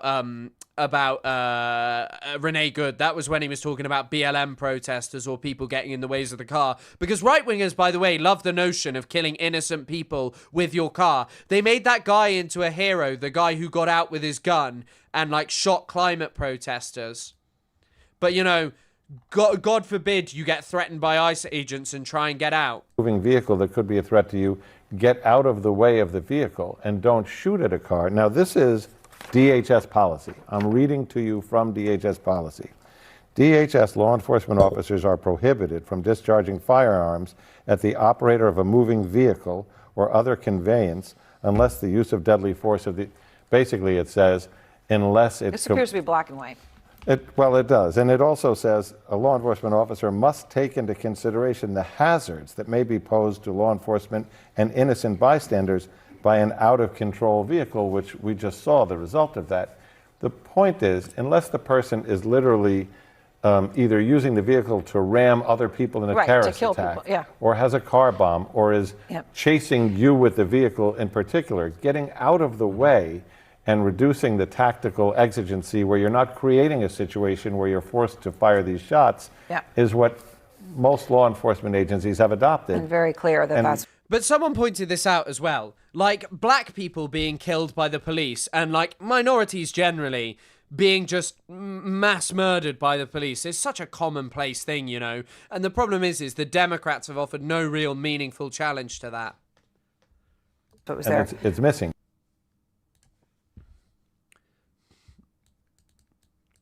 The agent's policy applies to only get a few hours worth of training before they get the green light to go live. There's one other video I wanted to watch, which I just pulled up. Minneapolis. These are all of Kirsty Noem's claims put together, the most outrageous ones. The community is on edge after an ICE agent shot and killed a woman there.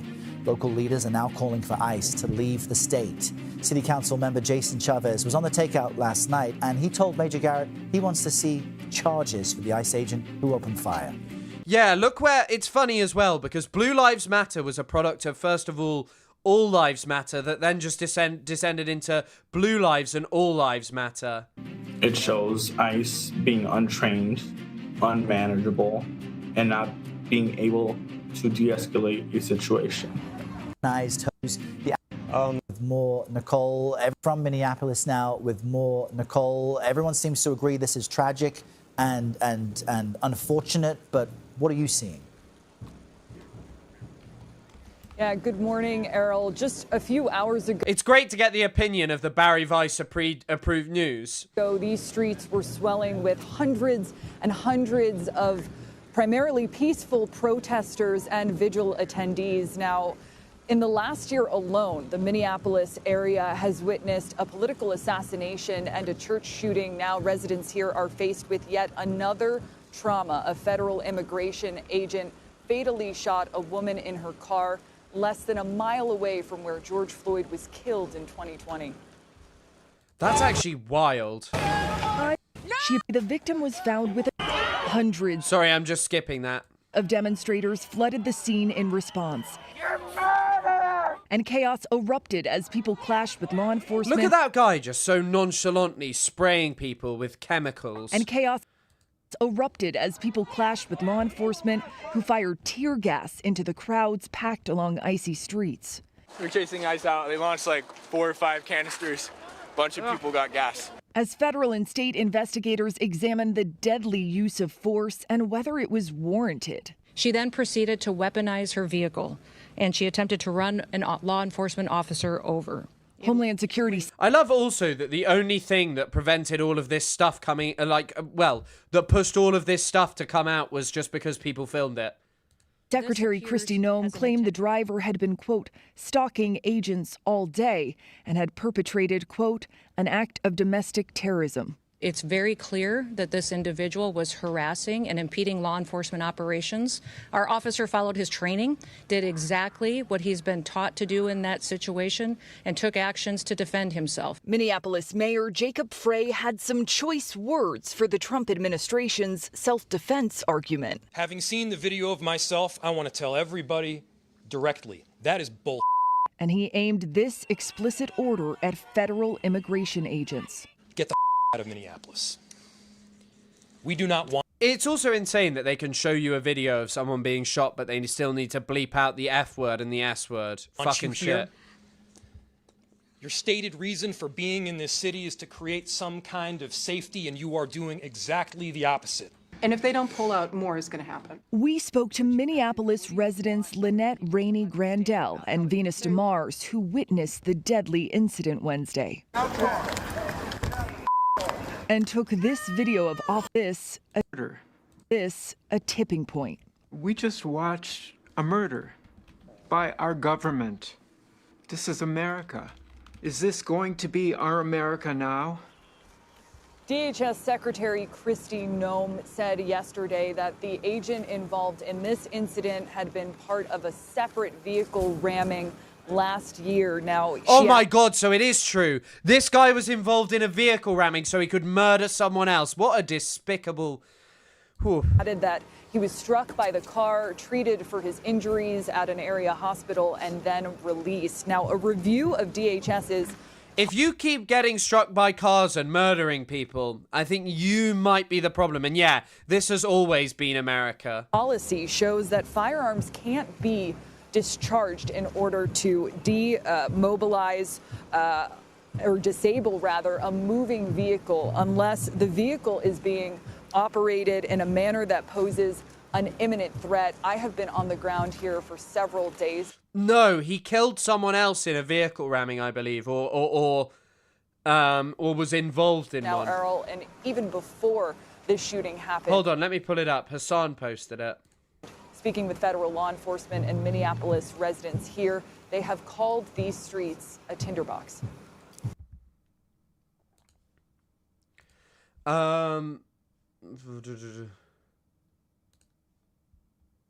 So his name is probably Officer Ross from a shooting. That's his name, Officer Ross. People are saying, yeah, that he's probably shot someone. I don't know if he killed the previous person, but he's been involved in another similar incident.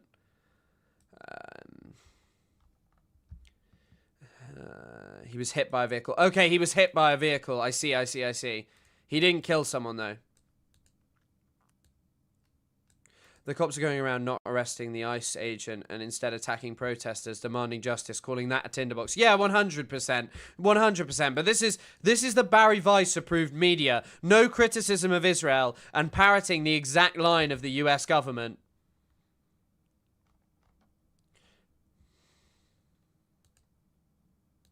Are creating an environment where things like... I mean, all of the ghouls have been there and are just justifying this stuff. Believes they can do. Oh my God! Everyone's favorite, mass murder loving ghoul has given his opinion on this. The left believes they can do anything they want, and we're just supposed to sit down and take it. It's time for Americans to say enough, and if you get in the way of the government repelling a foreign invasion, you're going to end up just like that lady did yesterday. All right, Florida Congressman Randy Fine, great to see you this morning. I wish it was under better circumstances. Me too. Thank you. This guy just loves killing. He's not just obsessed with Palestinians getting killed, although that is his preferential thing. He also loves from our country. Innocent people being killed wherever a fascist dictatorship can get their hands on them. What's your initial reaction when you see the videos of yesterday's shooting? Well, I think if you, law enforcement, as they seek to repel foreign invaders from our country, you get what's coming to you. I do not feel bad for the woman that was involved. Stay away from our law enforcement officers. All they are trying to do is go after and round up foreigners who are in our country illegally and send them home. And if there's anywhere where this needs to be happening, it's in Minneapolis, where we can see levels of fraud like no one ever could have imagined. So I'm angry. You work for the Trump administration. I'm angry that this officer has to deal with what he's going through for something that was completely justified. The lesson to the left needs to be stay out of the way of our law enforcement as they go about their jobs. Then what's your Like, yeah, by the way, this is the ICE officer who apparently was attacked so brutally. Straight after the shooting, here he is. Just, you know, wandering around, totally fine. The guy who's like, the guy who's apparently in so much trouble. The guy whose life is just impossibly difficult. The guy who's the real victim in all of this, who should be protected and supported by the US government. Right, there is this Asmongold's Nazi rap sheet that I don't know if anyone wants to see. Unable to enter Germany due to German hate speech laws. He makes bystanders become insanely anti-Semitic when they observe him. Yeah, I still wouldn't engage in anti-Semitism against him. Fuck this guy.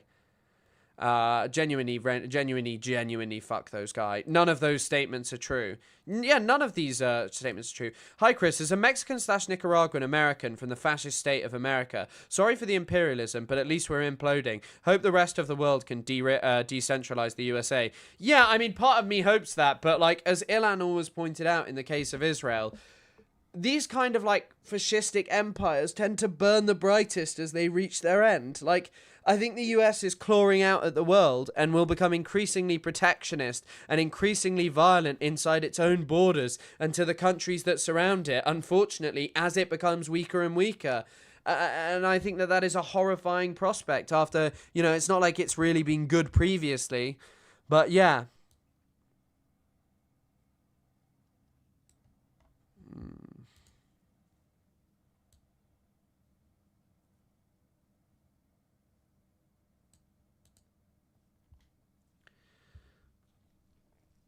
Is why it'd be interesting to, yeah, I mean, he wouldn't care. He wouldn't care. He just likes anyone he deems as a leftist to be killed.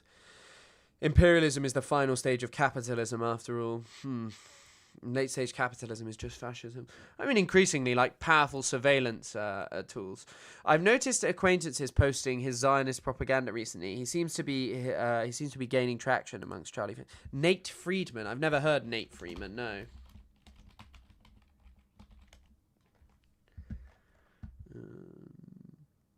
Apparently he's uncovered who's paying protesters. He's exposed anti-Israel protesters. He's a fucking joke. Nothing to do with religion or ethnicity. Yeah, of course. Just 3 more years with the Orange Man.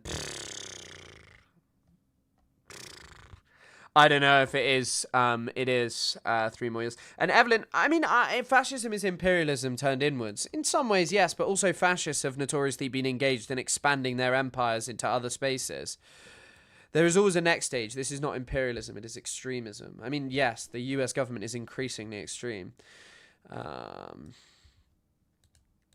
I know. In fact, you know what? I do want to view this, and we'll see what it's like. We'll see what this is like. This, so, obviously, Asmongold talking about his previous justification for Renee Good being killed. That the way that I look at things is insane to most other people.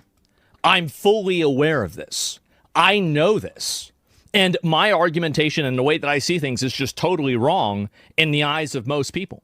And the reason why, and that's the big reason why I have problems dealing with like other people a lot, is because my solutions to problems are oftentimes so extreme and so immoral and, you know, like inhumane that people, like, because I don't really see people as people in a lot of cases. I just see them as like an object or a functionary tool. How do you end up at this conclusion that human beings are a functionary tool when you're someone who sits indoors all day? I wonder. When you're someone who spends their time playing games. Apparently also one of the radicalizing things for him was being bad at Dark Souls. People said that when he was playing Dark Souls and turned back because he just wasn't very good at Dark Souls, which, by the way, not being good at Dark Souls 1 and stuff as someone who's like a gamer is insane. And just this kind of logic and rhetoric. Once again, it is not outrageous to call this guy a Nazi. Because, like, this kind of rhetoric about having, like, outrageous solutions and not viewing human beings as human is insane. And this has been a problem my whole life. And so, basically, like, I have a very different perspective on the way that I see things in the world. Also, he does definitely view white people as human beings. He just doesn't view non-white people and anyone he deems to be a leftist as a human being. You think about killing random people? Yeah, all the time. Oh, constantly. All the time. Yeah, if someone... It is kind of mad how this is just like okay speech on a platform where you can say, yeah, I think about killing random people all the time. I mean, he does lay bare his unconscious, though. Fair play to him. He makes me mad or something like that. Yeah, of course. I could not drive down the road without thinking about every pedestrian and if I could run them over or not. For like 3 months. I was going in on this because I spent so much time running people over on Call of Duty. It's the call of the void. You're describing psychopathy. Well, either way, I don't let things like this affect me at all or bother me. And then he pops her off. He shoots her right here. Yeah, there it is. You see right there. Oh, wow. And then he... Also, how are you reacting to this clip in slow motion and acting as if this is somehow, like, indicative of her deserving to get shot? You can clearly see the other ICE officer in the previous frame. Like, look how far he is away from the car. Shoots her. There is no reason to be shooting. She's clearly turning in the opposite direction. You could not turn a car that quickly at low speed. The most damage you could do to him is maybe running over his foot by accident. A couple more times to finish her off. Absolutely rip fucking bozo. The only thing you have to do is crush them. You crush them completely. You never go, like, after you say, basically after you run one of them over, right? Or you shoot one of them for trying to run you over, then you victory lap around it and you send in more people and you do it even more. I think in part that this is to outrage people, that he is leaning into it, but like simultaneously hearing this. You crush them completely. You never go, like, after you say, basically after you run one of them over, right? Or you shoot one of them for trying to run you over, then you victory lap around it and you send in more people and you do it even more. They have... It's actually unbelievable that you can say that on Twitch, that you can say that not only do you not have any sympathy for that person, but that actually you want them to be humiliated even more, even after they die, which is just amazing. And yeah, it is heartless saying this to a mother, an innocent mother who lost her life. It's heartless saying it to anyone. To crush the other side. That's right. 100 fucking %. Destroy everything about them. Put the mayors in jail. Put the governors up on the Insurrection Act for sedition. Put all the people that were doing the shit in front of the detention centers. Of course he's a weak individual. He spends all of his time at home, and the only other time he spends is around weirdo YouTubers like Tectone. I'm sorry, he's not like a normal human being. He's not leading any kind of normal or fulfilling life. The people who like what he's saying are people online who are just miserable themselves, who have no community, who have no, meaningful things going on in their lives. Put them in mandatory prison labor camps, authorize the police officers to respond with violence to them, bring in the military. And part of me thinks, yes, actually, yesterday maybe he was just leaning into it. But then you also hear this previously, that he just wants human beings put in camps, those he deems inferior to him. And you think about where this ends up. Like, I think people view slop in a kind of foolish way. And I didn't really push this with Taylor in the way I would have liked to, which is entertainment journalism has long existed. And the things that human beings are consuming do speak to something larger about society. Like, a basic inference in this is, if you just notice how many films of, like, the last 20 years pertain to disaster, zombie apocalypses, massive natural disasters that destroy everything around you, there is a reason that those things keep being produced, that they are popular. I watched Sanjuro. I haven't watched Yojimbo, but I am going to watch Yojimbo. Terry, if you need to, look and find out who's funding this, take those people, charge them with incitement for terrorism, put them in Guantanamo Bay. Like, I'm talking about scorched earth, Old Testament, get them the fuck out. It's also amazing that, like, he is displeased with the Trump administration, and he voices his displeasure regularly. But he literally has everybody who he would want in power. I don't know if any of you have seen this of Stephen Miller, you know, a guy who wants other people to be deported and stuff. To the issue of the Iraqi civilians, I think that as many of them should survive as possible, because the goal of any military conflict is to kill as few people as possible. But as for Saddam Hussein and his henchmen, I think the ideal solution would be to cut off their fingers. I don't think it's necessary to kill them entirely. We're not a barbaric people. We respect life. Therefore, torture is the way to go. Because tortured people can live. Like, this administration is staffed by people who think and feel like Asmongold. You know that, right? Like, the reason for his popularity is because he sates like an online audience of just saying and doing whatever you want, hoping for major punishment of the other, torture, murder, subjugation of the other. So that you can get your enjoyment, your fulfillment, the punishment of the other enjoying at your expense, the single mother on benefits allegedly taking away from your society, the evil foreigners who come to take everything from you, the monstrous, barbarous, uncivilized others in other countries who need to be punished. Torture is a celebration of life and human dignity. It is utterly ridiculous. We need to remember that as we enter these very dark and dangerous times in the next century. And I only hope that many of my peers and people who will be leading this country will appreciate the value and respect that torture shows towards other cultures. Crazy. Can we limit to Asmo clips to once a week? Yeah, okay, I'll agree with that. I doubt I'm going to be watching him much more. Well, he is the biggest streamer. And, like, this is something going on in the space that I've entered into. Like, on TikTok, I would make commentaries of other people. But, yeah, I just think that this is, like, I've been looking for something like this that is basically just Asmongold's, like, ideology laid bare. And for someone who pointed out the distinction, I think it's a mistake of people who basically think that fascism is this highly ideological thing. Like, the difference between fascism and communism is that people were killed in communism for disagreements over the concept, like basic concepts of communism, whereas in fascism there was a very hard to pin down ideology that varied on a country to country basis. This is what Jan Werner Müller talks about, and the difficulty in defining what fascism really is. And a lot of people point to the poverty of Umberto Eco's thoughts on this. There's a good episode of the Y Theory podcast about fascism, which I don't even remember fully, but it informs my opinions and feelings around it. But I also think that it's like an obsession with militarism, which is spoken about by Werner Müller in his works. And by the way, my position is the moderate position. There are a lot of people in the audience that want to do way worse than that. A lot of people in the country that do.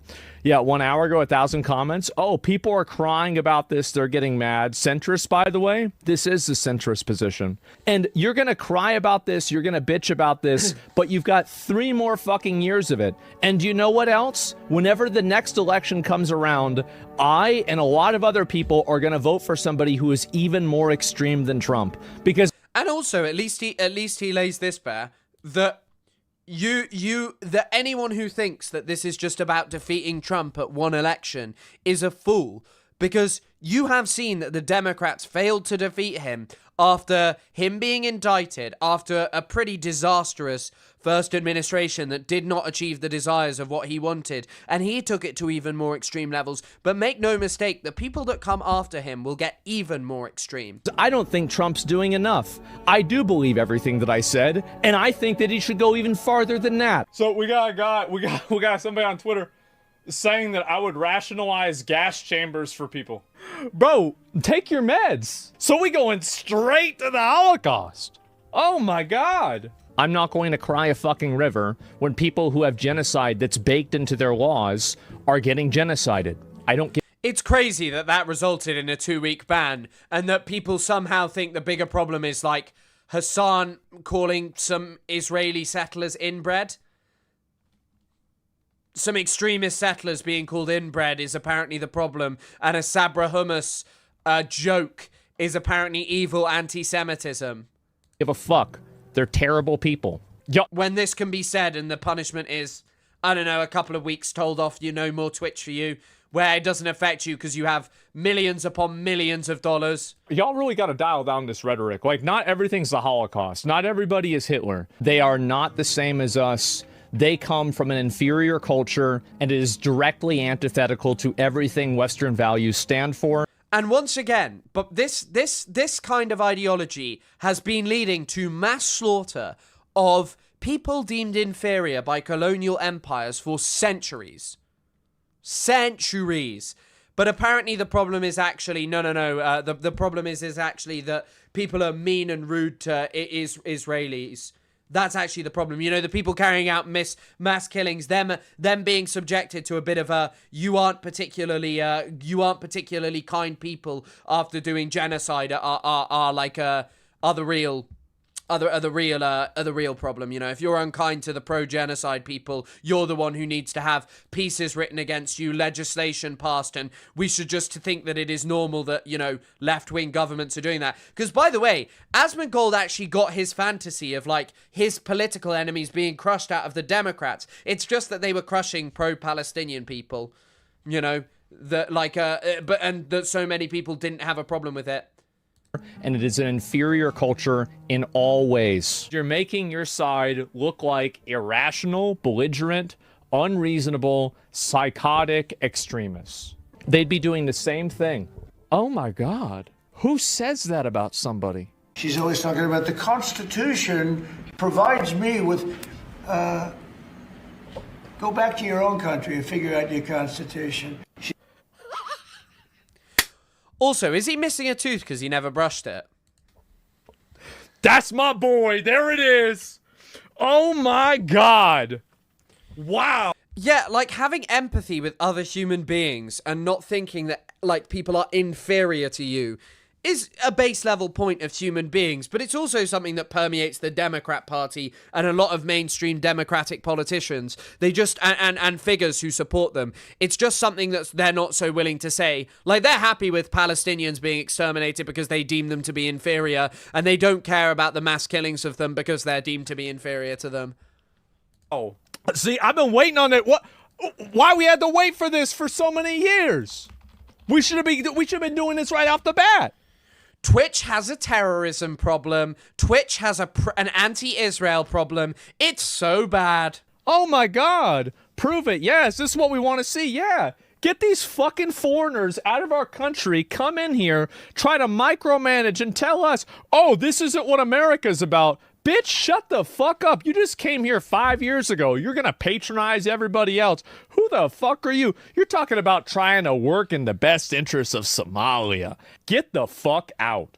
They actually took down information to give us a rate. However, when we left, we were then met with the police. We received a complaint that matching your description, we're in this building harassing the individuals who... And he's trying to assume because they're Somali providers that Yes. everyone is fraudulent. Okay. So we're another Karen. Yep. This is a area that we're allowed to enforce trespassing ordinance. And the Somali community is a very closed community, so everybody's in on it, and they don't want to talk, as you can see. What would you have the police do instead if you were them? What would be your course of action? Genuinely curious. I would create a situation where the police would be afraid to defend these places because they would be worried about being persecuted. That would make it completely chaotic, and these people would then become terrorized by the people that are in this community that they are somehow trying to enable, right? And so the goal is for that to happen and to make it as unpleasant and awful for them as possible, so that way they realize the mistake that they've made. Not only is this a call for domestic terrorism, oh, of course, right? The thing is, like, listen, these losers are not even worth responding to. They're not. They're not even worth responding to or taking seriously. I don't really even understand fully what he's saying there. Seriously. At the end of the day, they want to come off on the side. Like, it seems that he wants the police to be terrorized by Somalis and or a pogrom and terrorizing the people there and the mistake they've made. It's not really a very coherent answer, but what I will say is that it is very clearly racist. The evil people who support Asman only do so because they feel that he can say everything they can't. Someone who never leaves his house and does not understand how the world works or its consequences. Yeah, of course, and there are no consequences when you're racist like this on social media. There are literally no consequences at all. You can be as racist as you want on social media, but God forbid you speak out against Israel, and then you'll be censored, you'll be denied any ability to talk out. Of illiterate... Yeah, Somalis terrorized by the community. Is that who he means? Like, it really sounds like he wants Somali people to be terrorized, but it also sounds like he wants the police to be terrorized. It's insane rhetoric. Un-American immigrant Somalians rather than actual Americans, right? By the way, I would say that most Somali people provide more of a value. And, you know, at that point, I wonder who's really the one that's committing treason, okay? So, anyway, there's no reason to even take it seriously. They're just retarded. I'll tell you something. This low-income, ignorant, delusional, brain-dead, third-world importation of all of these illiterate people that can't speak English, that have no fucking skills, live off the government, and are effectively parasites on the United States of America is a class war. All the comments saying you're a Nazi? Wait, what did he just say? They're just retarded. I'll tell you something. This low-income, ignorant, delusional, brain-dead, third-world importation of all of these illiterate people that can't speak English. I would hazard a guess that you are not the most literate person. That have no fucking skills, live off the government, and are effectively parasites on the United States of America is a class war. It's a class war. By the way, I did see something that was cathartic. And I do agree with you about, like, by the way, all the people who are mentioning that he's saying, I thought that that's what he's meant, and I do maintain that he's talking about, like, the police need to be scared of being called racist so the Somalis can take over and then everyone can see how bad it really is. Schizophrenic, I know. Yeah. I feel like that's what he's saying. And then there'll be so much violence against them that it will lead to the police being able to do their job. But listen to this. When you finally die, you won't get the Charlie Kirk treatment. Instead, it'll be more like Too Mad. No one will defend your legacy. It'll be 3 days of laughing at your rotting corpse, and you'll immediately be forgotten. Tweets like this will justify everyone's jubilation. You mock people who die, like people with meaningful lives. Comment saying you're a Nazi? Guys, this is just like Adolf Hitler. He is and remains a complete parasite, a scrounger, like a harmful bacteria always spreading further.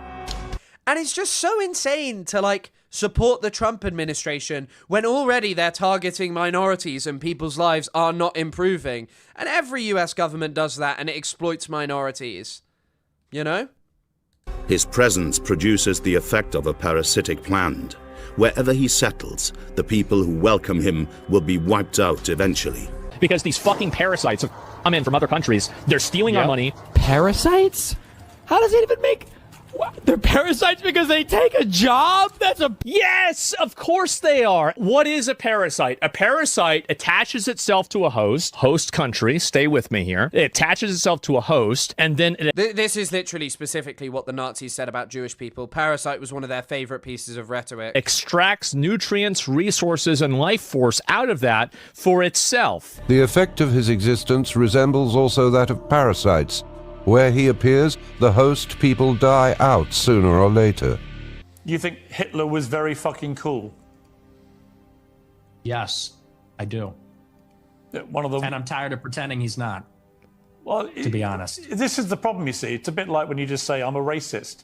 You're a racist who thinks Hitler's cool, but you're not anti-Semitic. If you're a Jewish person watching this, what are they thinking? You think... People aren't parasites, though.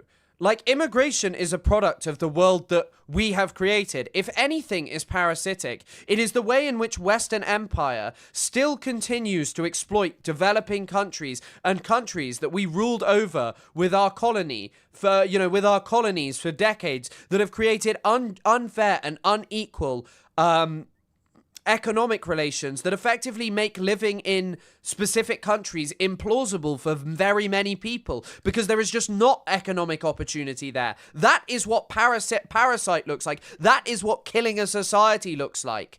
And it's not individual humans doing it. It's an empire doing it. It's a structure. That's parasitic, not an individual human being who comes here for safety or the betterment of their lives.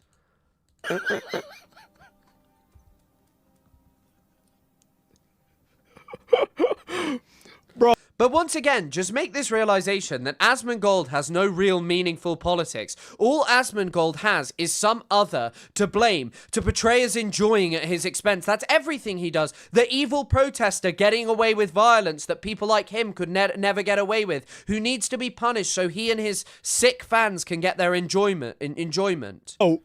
True, yeah, I guess like a person can be a parasite, but not like races and like specific groups of people. Well, I guess unless you're talking about like really abusers who financially abuse people, that's parasitic. Didn't shift the Overton window. We burned down the house. We burned down the whole motherfucking neighborhood. And I do think, by the way, that for Nick Fuentes does genuinely represent a primordial id of the disenfranchised, disaffected... Do you think he writes this out pre-stream? Western man. And I think that whenever he says stuff like that, there is a catharsis that comes out of everybody who is watching, and they're like, yes, that's what I was saying. That's what I think. Like, logically, there would never be a universe where I would say that I liked Hitler. If I did like him, I'd lie and say I didn't like him. And if I didn't like him, I'd say that I didn't like him. So there's not really any sort of conversation to be had about it anyway. It's just common fucking sense, right? And I really do wish I was a streamer like this, though, like a right-wing streamer, because you don't have to do any work. Like, when I'm streaming, I prep for what I'm gonna do. Like, I read the articles, I try and learn so I can not sound like a fucking moron. But someone like this can literally just say anything about how primordial id, everyone loved Nick Fuentes. Yes, and people will go, yeah, that's based. Here's hundreds of thousands of dollars every stream you do. So you sure you'd get banned? Yeah, absolutely. If I was going out there and saying that Hitler was good, I would 100% get banned. This is especially true for young white men, right?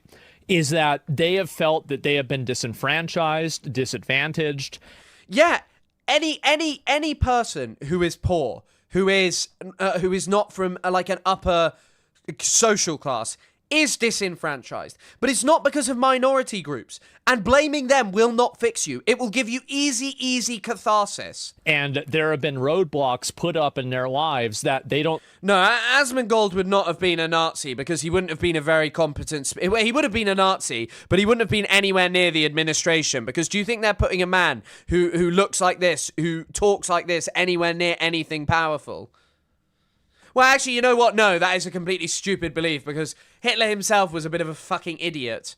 And people are often like, there's like this whole swathe of people who are like, well, what if there was like a more competent person who was in charge of the Nazi project? Think that they deserve to have, and they're angry about it, and they don't want to say sorry. They don't want to say sorry. I don't like the idea that I'm being replaced or somebody who's a woman is getting an advantage over me anymore. The main reason... It's also mad that he just enunciates it so clearly there. Is that they have felt that they have been disenfranchised, disadvantaged, and there have been roadblocks put up in their lives that they don't think that they deserve to have, and they're angry about it, and they don't want to say sorry. They don't want to say sorry. I don't like the idea that I'm being replaced or somebody who's a woman is getting an advantage over me anymore. It is actually unbelievable to say this kind of stuff, to say that women are getting advantages over you. In our society, and I mentioned this last time, you know, in our society, what advantage does a woman get over Asmongold? What advantage does a female streamer get over Asmongold? You know? Anymore.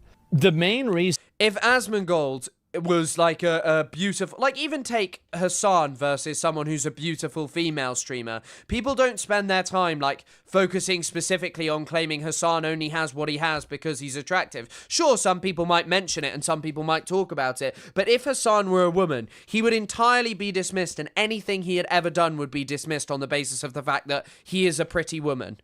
And why people like Nick Fuentes are... That is true. If you are a woman, Ethan Klein will address you, and I guess that is a positive. However, it simultaneously brings the drawback that you mentioned, Trevor Tales, that you might get sued by Ethan Klein, or you will get sued. I mean, he hasn't sued Madison yet, but God forbid he does. Are trying to normalize and make Hitler like an acceptable figure to like make jokes about and say positive things about. I also feel like making jokes about Hitler and the Holocaust was very much an acceptable thing not that many years ago, and still in many ways people do make edgy jokes regularly, you know? Is because if you can break that stigma, you can effectively unlock a massive identity movement for white people. That's the reason why they're doing it. That America is not white people's land, that's Europe? Well, it is. It absolutely is white people's land. We fought a war over it. Duh, it got conquered. What? Absolutely it is. It's been our land for hundreds of years. Of course. The U.S. is not interested in freedom or democracy. It's interested in our oil. Yeah, maybe you're right. But hey, if we got a bigger gun, then we're going to get it. That's just the way it is. What the United States does. Yeah, Taylor Lorenz is also proof of that. Taylor Lorenz is dismissed by Ethan Klein as like a shitty journalist, that she's only interested in having sex with Hassan and all of this stuff, in spite of the fact that like her achievements are, you know, far greater than like the vast majority of people who he regards as good journalists. Is that none of us ever would become this spiritually depraved? So yes, I mean, I'm not so sure about that. I think that there are some very depraved women on the internet, some very, very, very depraved individuals on the internet who are of the fairer sex. Criminal? Oh yeah, they're gonna interview Venezuelans that are over there and unhappy. They're gonna try to make it look bad, but no, it was actually a very good thing. So Cuba's days are numbered. Colombia isn't gonna be doing this anymore. Okay, yeah, I can see there's definitely a trend here.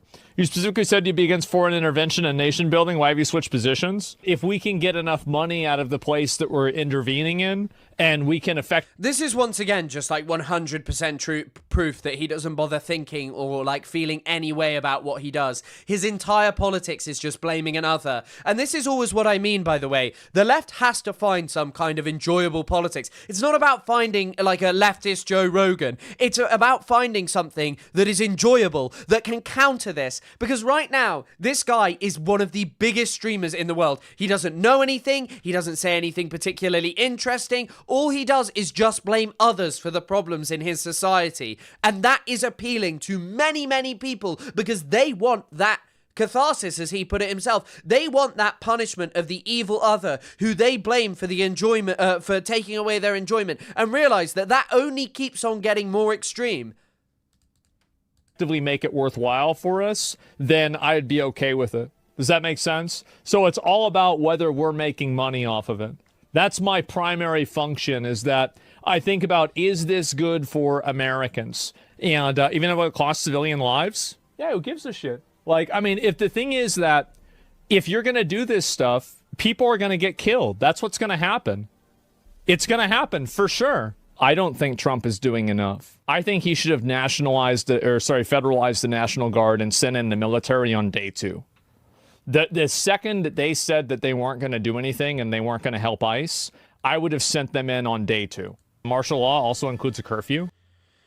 Doesn't Hassan fit the bill? The problem for Hassan is he's too Americentric and can be apologetic for Dems. I mean, in part, yes, he's apologetic for Dems. I think it's undeniable that he's created a lot of interest online. But also, Hassan struggles with something, and I think it's something that's nigh on impossible for him to address, which is he has become incredibly wealthy from all of this, and he will always be presented as someone enjoying at the expense of, like, other people. He will always be presented as this guy who purports to support socialism, but has actually just enriched himself grossly off being a grifter. And I think it's hard to find a combat for that, and it's hard to find a means to challenge what people are saying about that. And I think, like, you know, it's clear that he does offer his he does offer like financial support to, you know, people around him and things like that, but ultimately he's always going to be portrayed as this like evil figure. It's why the dog thing did so well, because Hassan realistically portrays himself as someone who is in favor of like the betterment of lives of others, who conducts himself better than other people and criticizes them online for not conducting themselves in good ways. So when you can find a singular way to point out maybe you are not as perfect, and the sense of you being this like fantastic figure does not align entirely with all the behavior that you have ever engaged in, they have their point and they will run with it. And there is clearly a huge market for people like that, and it intertwines with like major commentary on it intertwines with like huge commentary on generally it intertwines with like major commentary on leftists more generally, that actually at heart they are the bad and evil people who want to harm and hurt you. And I think it's basically about, for me, I think where enjoyment perhaps lies for leftists is in part like, I think you have to find it and build it around the concept of sacrifice in part, because if we want the world to become a better place, there is going to have to be huge sacrifice. Like, undeniably. The way that we lead our lives currently is totally unsustainable. The way in which our political system exists is totally unsustainable. And I think that confronting that is how we move forward. And I think for looking at like a liberation, I think Palestine is important for this, because looking at a liberationary movement that has struggled for decades, for generations, at an attempt to build a better, more radically inclusive world, it's something that we should look to and we should be pushing in favor of. And I think it's one of the reasons that my politics has always moved this way, and why Palestine for me was such a radicalizing thing. Yeah, I want him to do that. Like that. And yeah, I mean, on the topic of liberal Zionism, yes, pushing back against liberal Zionism of Bernie Sanders and AOC is important. And I think it's also important on the topic of, I think it's also pretty important to talk about the topic of Bernie Sanders previously. Bernie Sanders called not even Maduro a dictator, he called Chavez a dictator. Chavez was categorically not a dictator. He said something that is categorically a lie about Chavez. And in one instance of making a mistake, okay, But in every instance of that just being the same policy around Palestine and all of these things, yeah. One bad thing. The litmus test. I mean, like, the stuff with his treatment of his older dog is problematic, but he doesn't seemingly treat Kaya that way, and I think that was just right-wing outrage over something that they could glob onto in the context of that.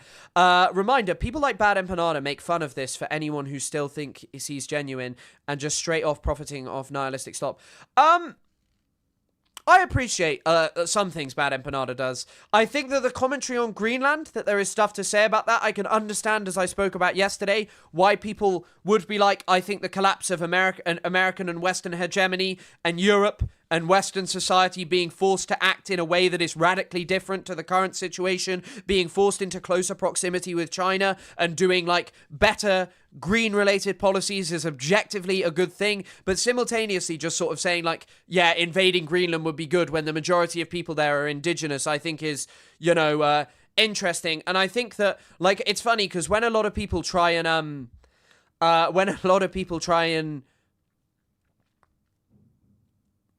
fuck, sorry, I've forgotten what I was going to say. When a lot of people try and criticize settler colonialism as a concept, they talk about agency, and the reason that agency is something that matters in the context of Palestine is because settler colonial theory can very often portray the indigenous people as human beings who are just meant to die and just do away with their resistance and focus exclusively on the settler. And there are people who reappropriate this and do good things. Sometimes he's a bit too caustic. I mean, yeah, I think sometimes the way he conducts himself online is not always how I would, and I think sometimes he's too brash in his statements about certain topics that puts people off, but that will never diminish, like, how fantastic a lot of his videos are, especially his essayist videos are really, really, really good, and I think he's hard on important topics that do matter, like, really do matter. I think that that's undeniable. I think that matters, yeah. I'm not necessarily, I don't really like, I've forgotten what I was going to say on that topic, but who cares? Also, by the way, I think on this topic of, so wait, isn't he transphobic? I think from what I've seen, the argument Bad Empanada makes is that there is a small crop, and perhaps it was generalized to too many people in terms of why people found it specifically transphobic. I'm not familiar with all of the discourse, but basically Bad Empanada was like, there's this small genre of online faux leftist ex-military trans people who are, like, bad, and it's true, but I don't think generalizing that to trans people and pretending that there are, like, people who want to invent their oppression of being trans is really a good idea, and I don't know why you would get into that, and why as a leftist that would be something you would focus on. Like, I think genuinely there is something to be said massively about liberal Zionists and the way in which they don't proffer a meaningful solution in Palestine, and their politics are very problematic and end up reproducing the same structures and such, and I think we should all be criticizing and thinking about all of the stuff that we do. But what was I going to say? I think also, and maybe this is something that we should all think about, is people on the internet, we shouldn't just rely on them to have the perfect take on every single thing that we want. You know, no academic or very, very, very limited amounts of limited amounts of people will agree with you entirely. We can talk about our disappointments, we can criticize them, and I'm not saying that you should not do that. That is all of your prerogative to do that for those people. But I do not think as well that you should be of the expectation that these people are going to be perfect. I don't think I will be perfect. I don't think I will please you every single time. And that is exactly why I don't think you should hold me up and think that I always will be. And you're all fair on criticizing me. I'll respond to you. I enjoyed when Taylor pushed back on my thoughts around the way in which I was talking about the pandemic, because I appreciate what she's saying, and I think that is completely fair, and that is a blind spot for me. And there are multiple times where this happens. This often regularly happens with my girlfriend and stuff, my feelings about things. I think ultimately, as someone put it, this should be maybe like this should maybe be like an entry to what you're doing, but also what I try and want to encourage amongst all of you is to read and to form your opinions and to discuss and tell me why and how you feel about things, because it's a dialectical thing, you know, dialectics, baby. Of course you are not perfect. You're Fireball, I am here. You are pushing it, bro. You saw what happened last night. That pushed me off. But yeah, it's been like 10 minutes of yap about a streamer who isn't even relevant to the conversation. I mean, it's a stream and I'm going to do whatever I want and I'm going to talk about things that I feel are relevant. And I think most people on their stream flit around and do very different things. And, you know, I'm finding my feet of what I want to do on here. And so I'm sorry if it's like, if it feels irrelevant. But yeah, I'm just kind of flitting around and doing different things. Read Capital ahead all the time. I will read Capital, by the way, at some point. It's long, and I'm currently reading Being and Nothingness, which is good. And this isn't like a rant about Bad Empanada. I don't really care about, like, they're talking about Bad Empanada's trans rights, by the way, Evelyn, rather than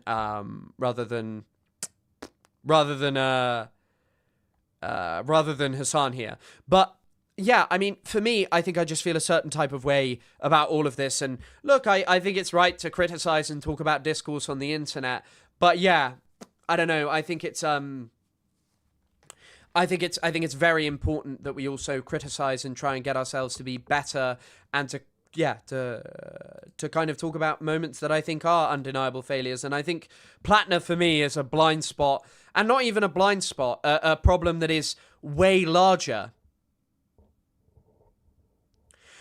I think that the problem is way larger. I know this isn't everything, but Bad Empanada does misgender trans folks from what I've seen. He only criticizes when people use their queerness to unburden themselves of responsibility of fighting empire. Yeah, that's what I've seen. Maybe there may be some kind of difference. I agree, for you. I don't want constructive criticism. I will cry. I mean, I guess I'm used to the lecturer who I had the closest relationship with gave me an atrocious mark for my dissertation, and I was really upset. But, you know, he criticized me in a fair manner that pushed me to be better, to think about things more, and I didn't do good enough. And, you know, I'm happy with how that affected my life. And many of the people who were the harshest markers, who challenged me and made me feel like tough ways about how I thought and felt about things, I like that. I like that a lot. That's what I think they should do. And that way it just shuts this stuff down. And what the big problem is that people light stuff on fire, they destroy property, they basically just go apeshit, and nobody has anything happen. And the mayor said it was Trump's fault. Yeah, watching him bonk the dude with a horseback. Yeah, a huge W. I mean, again, if you stand in the road, you should be ran over. I mean, I'm not really going to care a whole lot if that happens. Hey, if some... I've also, like, sorry, and I'm just a kind of a bit of a, what do they call it? Like a whiplash back to the video. One of the like interesting things on this topic of just like being happy to see people killed. I don't want to see people killed. I never want to see someone protesting for the climate, because I see far more solidarity in someone like that than I ever would with the police officer killing them or the state enforcement official. Someone is a part of a foreign terrorist organization that you don't have to give them due process and they can be deported. Now, the agents that I talked to... They have to prove that they were actually part of the group. MS-13? Yeah. It's like a lot of these people that they're finding, they're not going to just go out and explain exactly what their process and methodology was for finding them, is because then the people that are also here can reverse engineer that. Like, I'm sorry, but like I'm a big fan of the 2 tiers. Okay? Like, we don't need to treat people that aren't citizens the same as we treat citizens. It's insane. I just think that is so morally repugnant. But by the way, once again, just enunciating something that is not like that outrageous in the world in which we live. Like, in what European Western society do we not treat immigrants differently to how we treat, you know, citizens? The scandal is actually going to draw more attention onto the Trump administration's effort to deport these migrants to this very hostile prison where some men say they've been tortured. Yeah. Shouldn't have been here illegally. That's what I think. And I also just have so much compassion and sympathy for anyone who experiences like torture and persecution as a result of their political beliefs, because of how humiliating, degrading, and horrifying and minimizing that experience must be. You know? I think in part, like on a lot of the stuff to do with Syria, I think I was fooled into thinking that it wasn't necessarily going to manifest into horror, and that there were many people who predicted that. But I do not feel apologetic in finding sympathy with critics of Assad who talk about their torture, or critics of the Iranian regime who talk about their torture, because all of this stuff horrifies me. Same with Palestinians, you know. Shouldn't have done it. Yep, nobody asked you to come here. Shouldn't have been here. Maybe then they'll watch this and they'll be like, okay, well, maybe I shouldn't show up then. I also think I think I've mentioned this before. When I was younger, I ruptured my ACL and had surgery. And I do think it was a big thing in like influencing me to be bitter when I was younger, because it was a really isolating experience in the sense of, you know, I couldn't do everything that I wanted with my friends. I had to spend like 6 to 8 weeks like not walking in bed. And it was like something that made me really just bitter and hateful towards other people. And, you know, I think that Asmongold, someone who spends his entire adult life inside, apart from maybe making content with other freaks who spend their entire lives inside and on the internet, is not a healthy position to be in. We can be alone and not always feel this way, but this is probably someone who is not happy with themselves, because if you can sit there with millions upon millions of dollars, no fear or worry for the rest of your life, and end up in a position where you want to sow hatred and violence against others, is just abysmal. It's appalling. It shows you once again, just like Ethan Klein, the failure of capital to make yourself happy. Could this be a marketing ploy? Well, I think it should be. This doesn't mean they deserve to be tortured, though. I want to see what the conditions are. Well, here's the question. If they were being tortured, would I agree to not send them there? No, I don't care. Don't give a shit. Shouldn't have come here. And also, maybe that's a good thing now that they know. So they know what's on the table if you break the law, is you get sent to some fucking torture prison in El Salvador. Maybe then they'll stop showing up. I respectfully disagree with that. Deporting them is fine. There's people who deserve to not be tortured. Well, then they shouldn't have been here. That's the way it is. It's pretty obvious to me that a lot of mainstream media is trying to present, you know, like us sending these illegals and these migrants to El Salvador is like a bad thing. Now, in my opinion, I think it's great. I'm a big fan of it. I think we should do it more. And yeah, man. I can't wait for 2026, you know, as the economy crumbles because of Trump's stupid, by the way, great pause frame, Trump's stupid tariffs and just spending his time enriching the rich in American society. It is utterly ridiculous. And things just don't in any way get better. Asmin is a self-admitted sociopath. Thanks for the $2, Jay the Cryptid. Thanks for your lovely, kind donation. And yeah, I mean, he is a self-admitted sociopath. It's fucking horrifying. But it's also just like what happens when you spend all the time living in a totally online world, far from reality. Maybe Trump might respond or like scare them from doing it or not. Why does Cockroach King have a platform? You are despicable. Do you not think that a cockroach can own an iPhone and enjoy Asmongold content? That is horrible to those poor cockroaches. There are about 30,000 little cockroaches, and, you know, I'm not speaking down to someone here. I mean the literal cockroaches that live in Asmon's house, and they're watching it, you know, they're enjoying it. He has a symbiotic relationship with him. You know that tweet that's about, like, Ben Shapiro, and it's like the symbiote is taking over your ass? You even talking like him. But I think it's also very clear that the way that they report on these topics is extremely biased. Like, what was that noise? Like, I think that these news places, I think that they should have their news licenses taken away.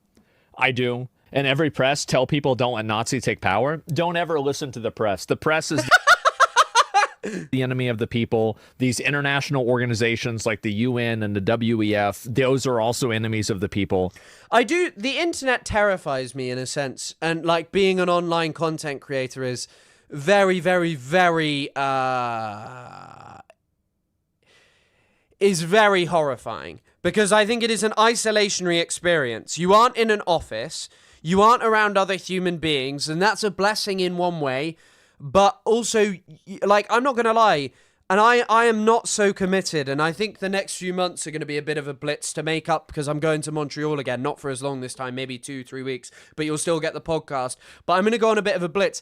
But it's hard, you know. I like care about the news a lot anyway, and like I'm going to end up reporting on it, and so I don't want to go away. I want to be here. I want to be like building the stream up, giving out content, showing you guys what I'm talking about, blah, like all of this stuff. But I think that it can also be like an isolating experience. Streaming 7 hours a day, 6 days a week is not good for the mental health. It does at least seem like Hassan is someone who participates in the outside world, who has friends both in the space he's in and, you know, who are like actually good and decent people. But like, you know, Isaac is someone who I really like and talk to. And there are many other lovely people in this. Taylor, by the way, is like, honestly, Taylor is not just in her content. Taylor as a person is so kind and respectful and just lovely. Obviously, you know, she's very busy. We're not like as close, and I don't run a podcast with her.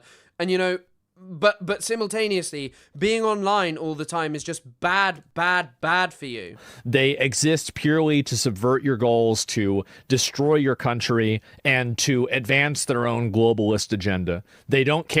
Are you saying we're not good enough for you, sir? No, not in that capacity, but it's just like, you know, I love doing this and I love having a community, but there's certainly a different thing. And I think, you know what, I do think having a community where it is like you're actually nice and good people is helpful, but like, it's still not real life interaction, if you know what I mean. Like, it's interacting to you guys through a chat, and sure, I talk to you guys in Discord, but even then, you know, like I've known people on Discord before and through like video games and stuff, and unless you're talking to someone all the time every day, you don't really have like this really tight personal relationship with them. And it's hard, you know. So many of my friends now live in different places. They work very different hours to me. And I really have found since, like, this is a long-term thing, but since having social media like be, you know, a full-time thing where you have notifications going off, people asking you to do this, that, and whatever. And this is not like targeted at the mods or anything, so please don't take it this way. This is well before I started streaming on here, but just people like, can you make a video about this? Can you cover this? Can you cover that? Whilst also simultaneously reading the news and wanting to learn more and wanting to be competent. It is like an overwhelming thing that I find myself ending up being a worse replier. But I'm very blessed in terms of having a lovely community, and I also am very blessed in terms of having a like also having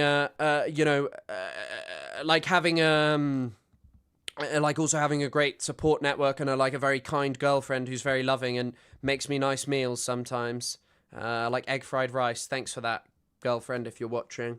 And no, but I think it's worth talking about because the community exists in the context of Asmongold and stuff. And by the way, part of the reason I've been so bad about checking all of this streaming stuff is because like all of the Discord stuff is because, as I've explained to the mods, girlfriend is here, so whenever I finish this, I'm like straight downstairs. But once she leaves me and lets me be and get on with my damn streaming, we'll be in a situation where it's easier to do this stuff. To like to do like to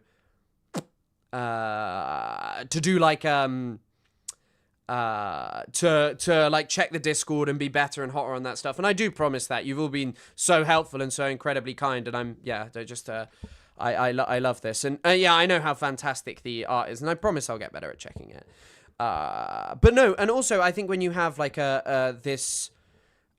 when you have all of this shit online when you just have like an online community bigging you up as you get more and more depraved, that's objectively a bad thing.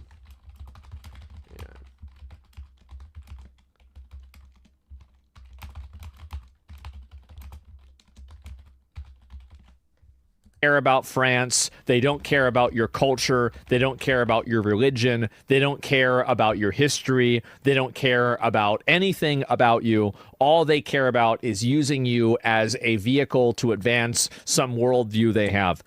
That's all your fans care about with you. They just care about you as a vehicle to feed their enjoyment, to feed you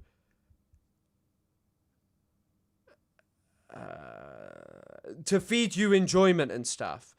Kissing Hassan's ass is bad for him. The guy streaming is talking about just that. What do you mean kissing Hassan's ass is bad for him? Bad for who?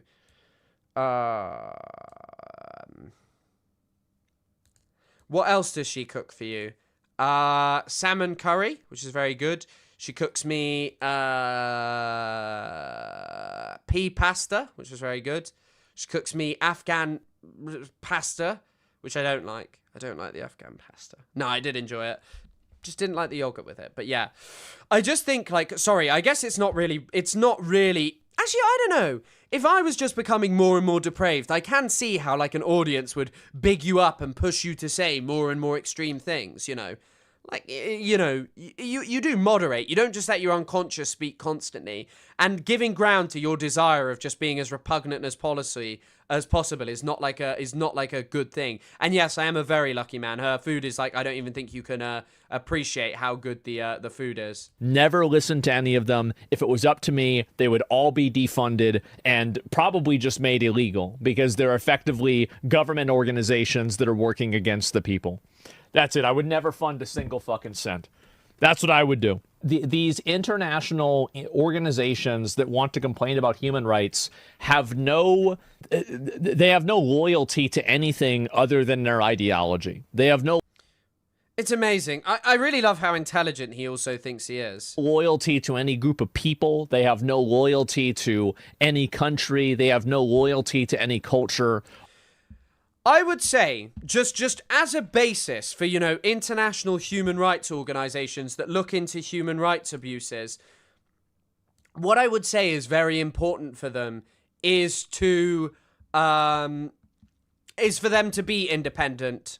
All they do is sit around and complain. Human rights? Get the fuck out of here. They're eating the cats and dogs. Do you remember that? Do you want to know why that was an important call to action? Because it was supposed to indicate that these people are not like us.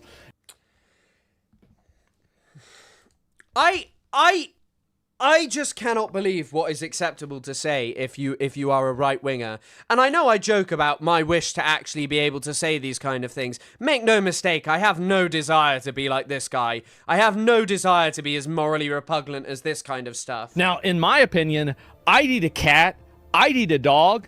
If it was somebody I didn't like, I'd eat them. I don't give a fuck. But I wouldn't base morality off of the ways that I think about things. I just wouldn't. I would, like, in general, one thing I've learned in my years is... I forgot what JD Vance looks like because you've seen so many memes. I mean, he looks more repugnant here than he does in that, like, curly haired, really obese meme. Is that... Like, he actually does. He looks way worse here than he does. He's also... I heard Truanon commenting on this, by the way.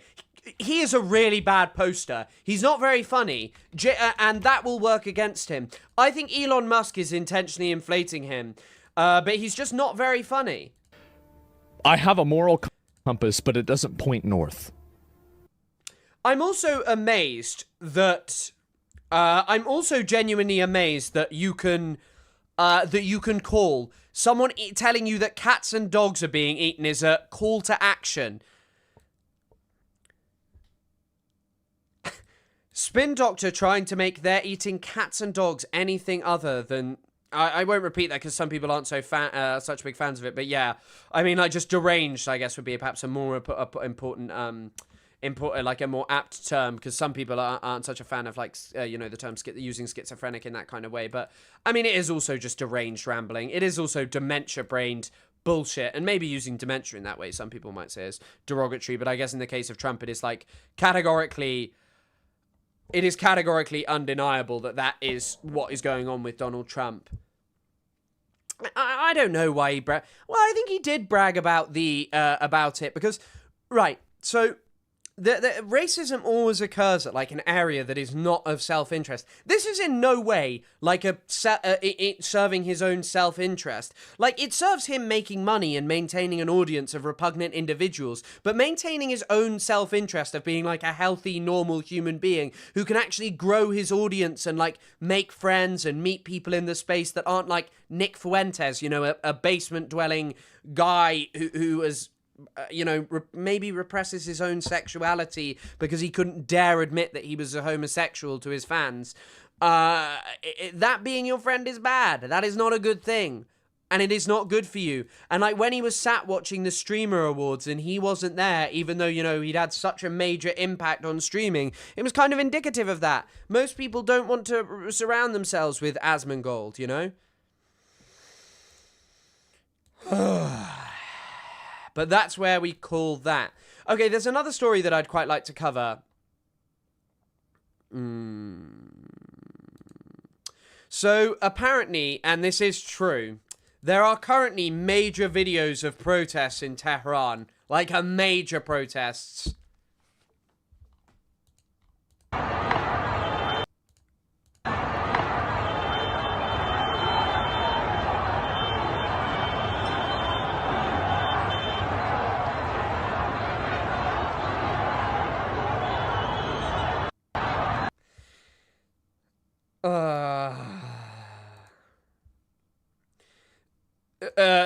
Things are looking pretty significant in Iran right now. I mean, there have been big protests in Iran before, and a lot of people are posting in a way that they really, really want it to fall. But Kev June is having some interesting posting. Videos of sizable protests in Tehran coming out. Internet appears to be down in some places. As always, difficult to anticipate what happens next. But this is a major challenge to Iran's ruling apparatus, and it's not at all clear what the vision is for navigating the crisis. As is often the case with crises of this kind, when economic discontent intersects with socio-political grievances, especially in a country already floundering under external geopolitical pressures, it's hard to imagine a future where power is not seriously contested. I mean, Israel will have some influence over this. Like, Israel will undeniably be like agitating. The Shah of Iran is agitating, Trump is agitating, all of these people are agitating in favor of this kind of stuff. But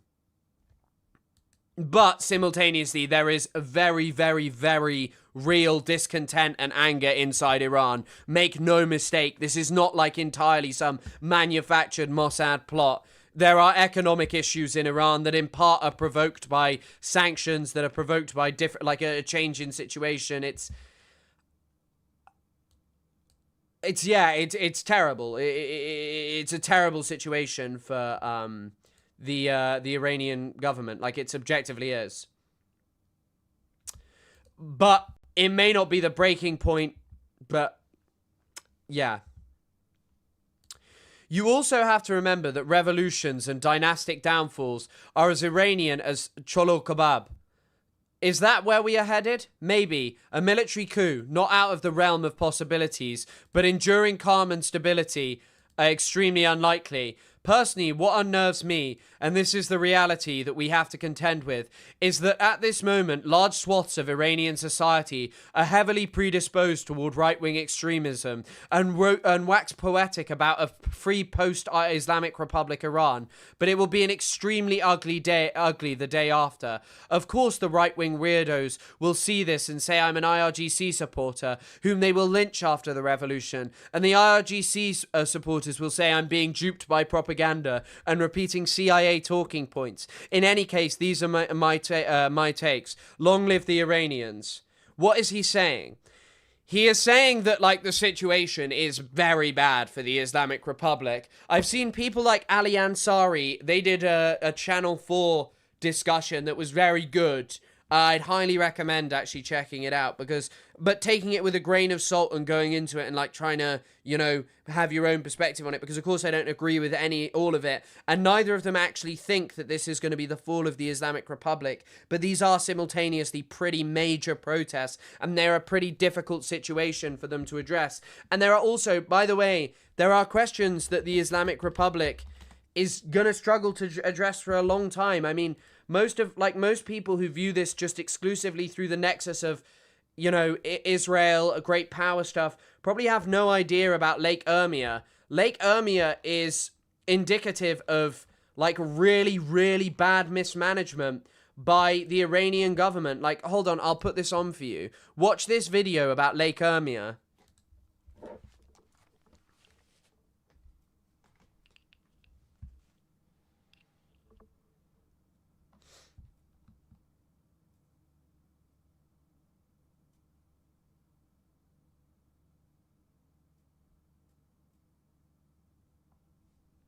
Lake Urmia is like a major lake in Iran that was a holiday destination, like up until the 70s.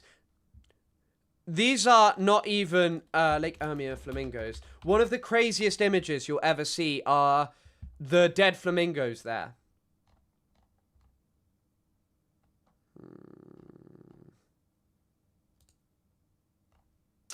I can't actually find any images.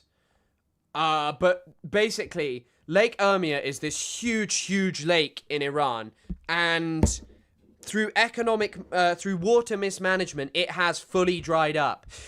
It will probably be gone entirely. It was a very popular it was a very popular holiday destination. It wasn't always a it obviously climate change plays a part, but yes, climate change does objectively play a part, but it got drained for like agriculture and stuff, and they really didn't plan forward about what they were going to do to fix it.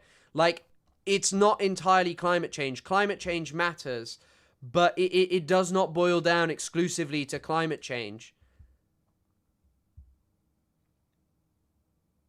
It's really sad, and these are problems that, you know, if we view this exclusively through great power stuff, you're not going to think of. And Iran is also very repressive to a multitude of different ethnic groups, Kurds, Baluchis, and there are many other regimes who participate in this, and I don't think, you know, this should be why you say Iran bad, West good, and I don't think we should ever fall for that. But simultaneously, Iran is very repressive, and the things that it is facing right now are difficult questions that it has struggled to answer for a long time. And if it cannot improve and alleviate the economic situation as oil becomes a commodity that increasingly falls under American control, it's really hard to know what to do, you know?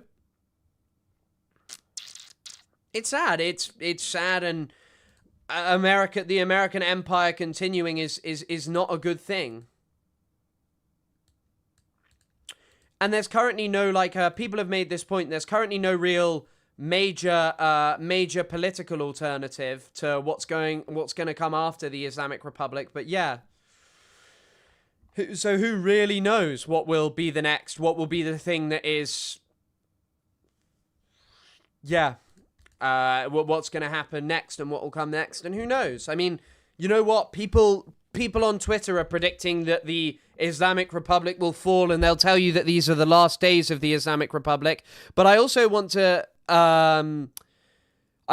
mention to all of you that no one predicted Assad would fall. Like, no one was predicting that. Even Syria experts. And thanks, Terra Trevor, for being here. Good to see you. And your quest to give ELAB a membership will go on forever.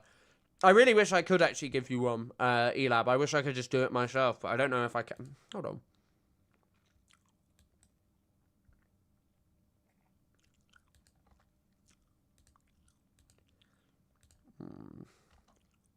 Why won't it let me gift a membership? Okay, I think that this is just because I'm having...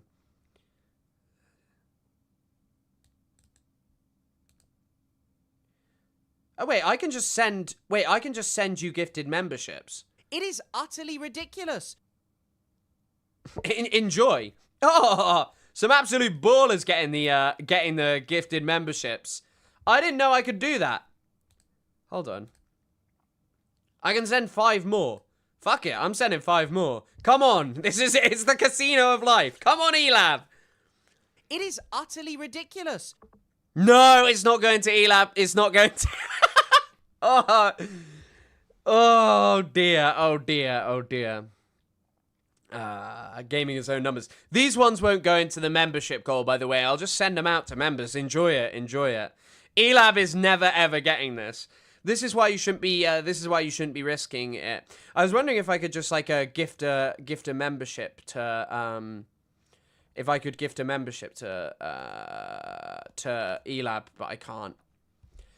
These are just ones I get to gift out. I'll keep gifting them out. I didn't realize I could do that. That's the first time I've ever tried it, because obviously I'm not thinking about gifting on my own stream. But see right here, God.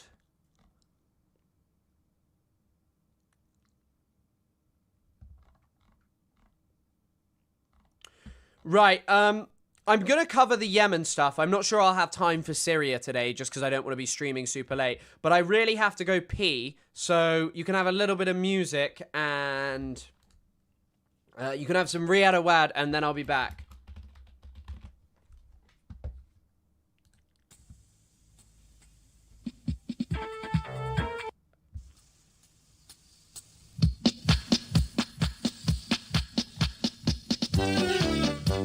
It is utterly ridiculous.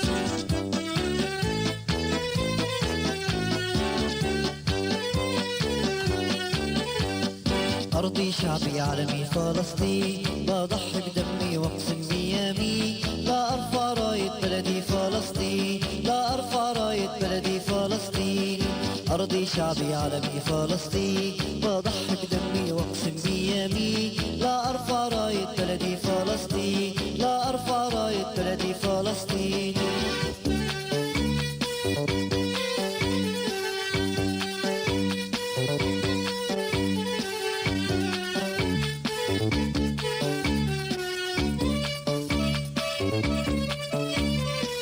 بالحجر أشعلنا الثورة بالإضراب كسرنا قيودنا وبالوحدة عززنا صمودنا والتحرير صار صوب علينا بالحجر أشعلنا الثورة بالإضراب كسرنا قيودنا وبالوحدة عززنا صمودنا والتحرير صار صوب علينا أرضي شعبي عالمي فلسطين بضحي بدمي واقسم بيامي لا أرفع راية بلدي فلسطين لا أرفع راية بلدي فلسطين أرضي شعبي عالمي فلسطين بضحي بدمي واقسم بيامي لا أرفع راية بلدي فلسطين لا أرفع راية بلدي فلسطين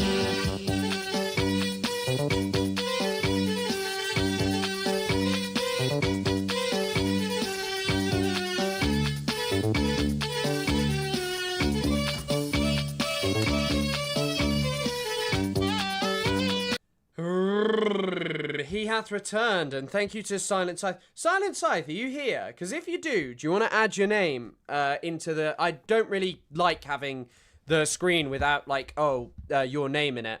I feel like it probably should. Oh, garlic fries. Enjoy that Dared La Boo Boo. Enjoy the Dared La Boo Boo. Wait, do you have it? I'm sorry I went for a pee. No, you're a month off. No, you don't get to choose them. We need the piss amount. Yeah, fastest pee. It is utterly ridiculous. Greta, you know what? If it's not Elab, Greg McGregor, enjoy it. But garlic fries, thank you for the one gifted. I'm going to have to tally up all of the... Wait. How's the membership goal gone down from earlier? How's that make sense? I think this membership goal shit is just really broken. It is... I don't know why.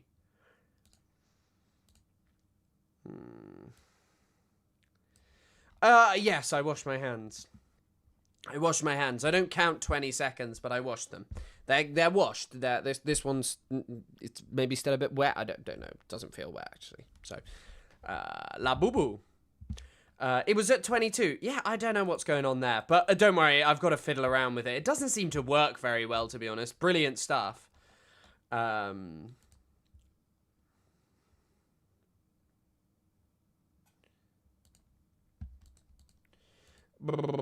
Right, okay, we're going to finish up with this Yemen stuff. So, if you didn't know, if any of you remember, if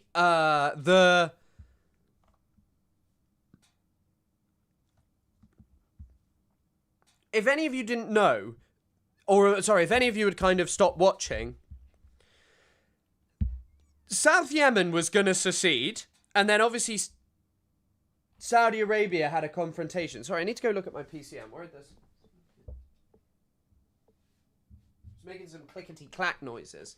But anyway, if you didn't remember, Southern Yemen was going to secede, like the UAE backed the Southern Transitionary Council. Look at how much they've lost. So the green is the the yellow is the Southern Transitionary Council. This kind of red color, although that is not accurate at all, is the Houthis.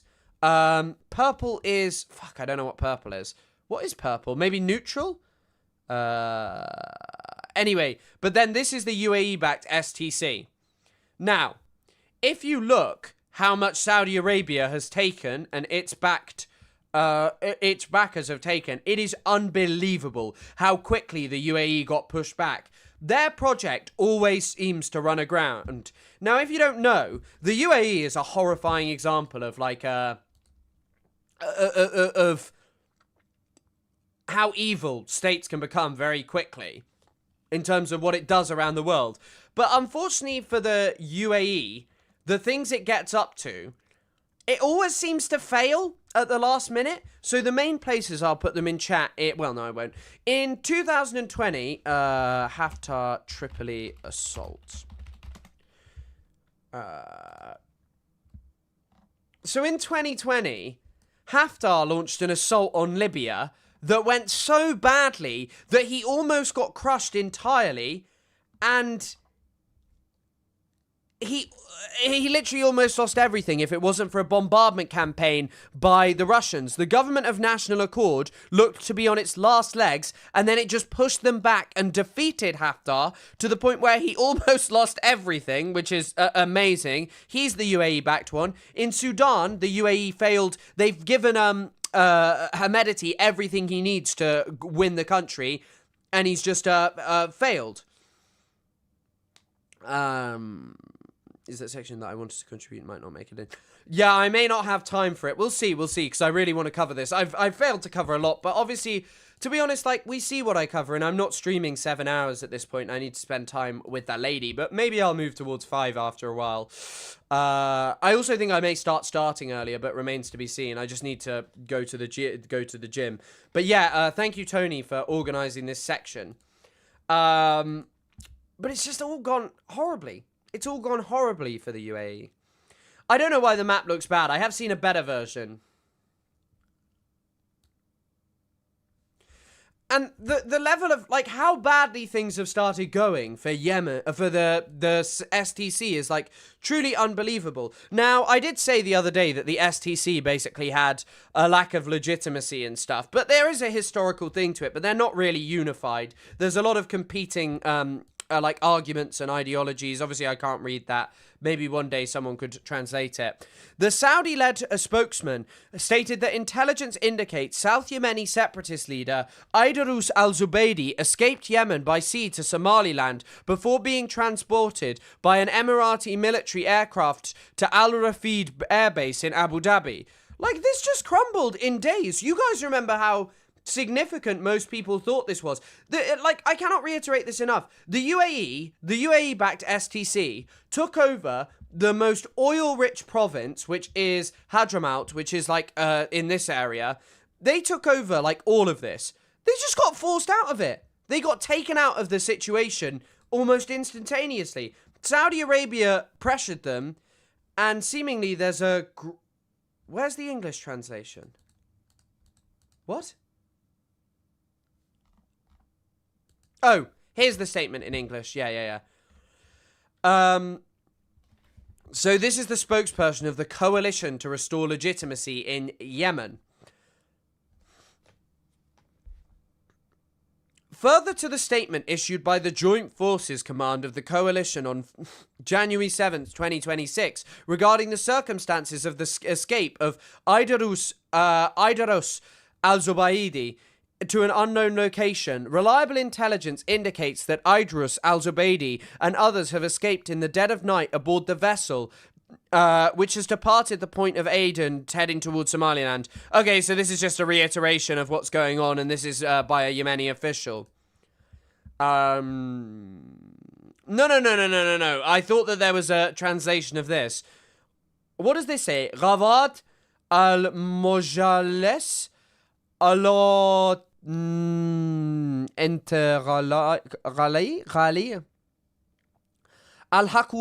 Al-Hakumeh? Is that Al-Hakumat, which means government? Al-Hakumeh? Because obviously that's not the same. It would be Hakumat in Farsi. Al-Hakumeh Al-Sharaye Al-Limoneh? Okay, I don't know. I don't know. Sorry, I wish I could read that. I'm just probably sounding horrible to all of you.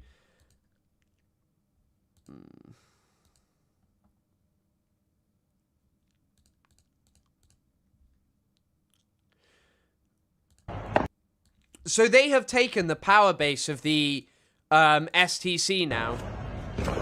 This is the Saudi-backed National Shield Forces, which are like a GCC. The Gulf Cooperation Council refers to basically all of these. It refers to like all of the Gulf states apart from Qatar, really, who are.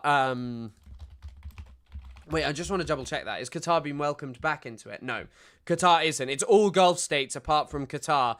And, yeah, they're basically rolling back in the Gulf Shield Forces into this area.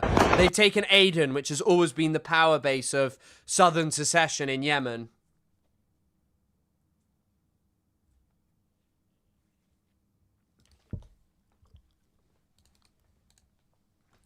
Oh, for fuck's sake, this new mouse keeps causing me issues. Which has always been... Oh. But yeah, here they are basically advancing in. The UAE has been completely decimated. So they've even... So Socotra, which we've mentioned before because of those unbelievably beautiful trees that are in Socotra, the dragon's blood trees. Apparently as well, there are people who go to Socotra on TikTok. And rare wildlife. Now they can't leave. Scores, possibly hundreds. Oh, I can't listen to this. Fuck off with your stupid copyrighted music. Socotra. It looks like an alien planet. These are just AI videos about Socotra. Add to your 2026 travel list, that just makes sense. Okay, so next up, Socotra. I get so many questions about my trip to Socotra, Yemen. I figured I'd do a video explaining how I did everything in case Socotra... By the way, this is genocide tourism. Wait, we'll listen to how she explains how you get there. Is on your travel bucket list. First of all, you have to go through a tour company. They help you with the visa and flight arrangements. We went with the company Socotra Outdoors, who were absolutely amazing. The best way to get there is by an Air Arabia charter flight. And this flight will put you back about $1,000. Since it's a charter flight, you can't just book it online, so you have to book it through your tour company. And we paid for them via bank transfer. When you're there, your accommodation will likely be camping. We had our own tents, and we also woke up to some of the most beautiful views I've ever seen in my life. You might be roughing it a bit when it comes to the bathroom and things like that, but I've never camped for more than like 2 days at a time, and it was amazing. All of the food was included and cooked right in front of us. The food was good. And by the way, this is a place that was just taken away from the Yemeni people. It was taken away from the Yemeni people by the United Arab Emirates. We always had plenty of water handed right to us. All transportation on island was also handled for us. Oh, I mean, this place is undeniably amazing. It is one of the most glorious places imaginable. Some of the drives from camp to camp are a bit lengthy, so keep that in mind. And of course, my most common question is, did I feel safe here? And the answer is absolutely yes. U.S. travel advisories are a wee bit intimidating, but we felt nothing but welcomed. You will also see lots of goats everywhere. This may not be a plus. That goat is pretty sweet, though. To everyone, but it was absolutely a plus to me because I love goats. And if you have any more questions on Socotra, please comment or message me. So, yeah, Socotra has been taken over by the UAE for ages. They even stole the dragon's blood trees. Like, just look at how beautiful this space is. Look at those trees. Those trees are only indigenous to Yemen. It's an amazing... It is like, truly, it looks like one of the most breathtaking places. Apparently, though, there are loads of people now who are... there are loads of people there now who are stuck because of the UAE-Saudi rift. Tell me that it was unsafe, unethical, and irresponsible to go on the trip that I just went on, and I just got back, so let's talk about it.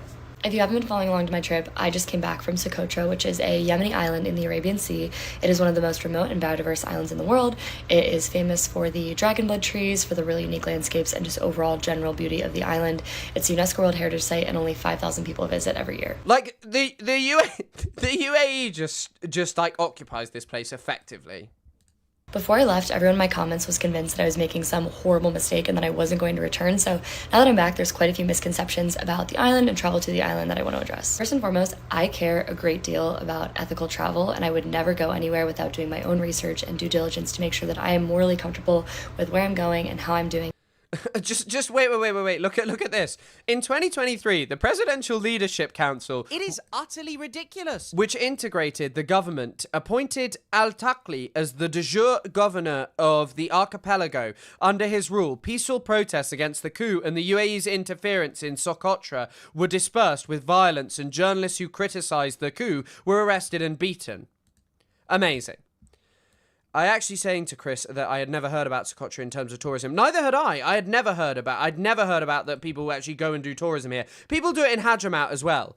Gold MHS, thank you very much for the membership that has now reached 4 months. Good to see you. Haven't seen you in a while, man. That said, I'm not really in the business of arguing with keyboard warriors online who haven't been to these places, haven't spoken to the people that live there. Spoken to the people who live there. Most of the people who live there are Yemenis. They are from one of the poorest countries in the entire world. Most people are not going to speak English. And also, you went to one island. What? You went to one island in Yemen. Like, the audacity to sit there. And this has 100,000 likes. But, like, the audacity to say you haven't spoken to the people there. You don't know probably shit about Yemen. And haven't done any of their own research. So if you're wondering why I'm not responding to the comments about that in my previous video, know that I don't plan to. Now, I'm not going to speak on Yemeni politics like I'm an expert, because I am not. But while I was on the island, I did get the chance to speak to a couple people about their thoughts, their opinions, and their emotions towards everything happening in mainland Yemen. So all of my opinions and everything that I'm sharing is coming directly from people personally impacted by travel there. The US government has placed Yemen under a level 4 travel advisory, which basically means do not go there, and it warns people of things like armed conflict and kidnapping. And this is because mainland Yemen has been in a prolonged civil war with multiple foreign actors involved, basically leading to one of the world's worst humanitarian crises, which is just an absolutely devastating tragedy. So understandably, mainland Yemen, probably not a place people should be visiting right now. That said, the travel advisory explicitly calls out Socotra in addition to mainland Yemen, and I don't think that part is fair. Socotra is both physically and practically very separated from the mainland conflict. It is hundreds of miles away, hasn't seen any active conflict itself, and basically operates as like its own separate entity. Not only does that distance make it feel safe, but the people on the island are also, therefore, fortunately, not experiencing any of the crises that the mainland is, like famine, like collapsed healthcare systems, and like instability. People on the island told us over and over how much they love tourism, how excited that they were that we were there, and how much they love when people visit. They are so prideful, rightfully so, of their home, and they love getting to share it with people. And at the end of the day, tourism is one of the main sources of income for families on the island. Now, one of the other things that has made Socotra feel much safer than the mainland is like, I'm sure that there are people who are happy there, and are like having like a good time. But just read this by Andreas Krieg, who may be on the podcast, literally from today. He says, Socotra functions like an unsinkable aircraft carrier sitting at the heart of the Bab al-Mandab system, the middle of the trade corridor that links Asia and Africa. It has a huge UAE presence right now. Now, after speaking to people on the island, they said that they actually appreciate the UAE. They can't criticize it. I hate when people think that they've done their research. And by the way, I messaged a guy who's an expert in Tajikistan before I went, and I was like, oh, hey, he was like a lecturer at Exeter, and I was like, hey, any recommendations? He said, do not talk to people about politics, because whilst for you may be fine, they may get major blowback and consequences if they speak out and say anything against it. You honestly think that like a repressive regime like the UAE, who doesn't tolerate any dissent, would just be like, yeah, go on, tell the tourists who are coming here all about your problems with being occupied by a foreign power? Influence, because it has given them access to more supplies, better medical care, and again has shielded them from a lot of the conflict in the mainland. So from the people that I spoke to, I heard that that influence was appreciated. And that's not to say that the UAE doesn't deserve its own criticism for its role in several regional conflicts, but at the end of the day, it is a very complicated and imperfect ecosystem, and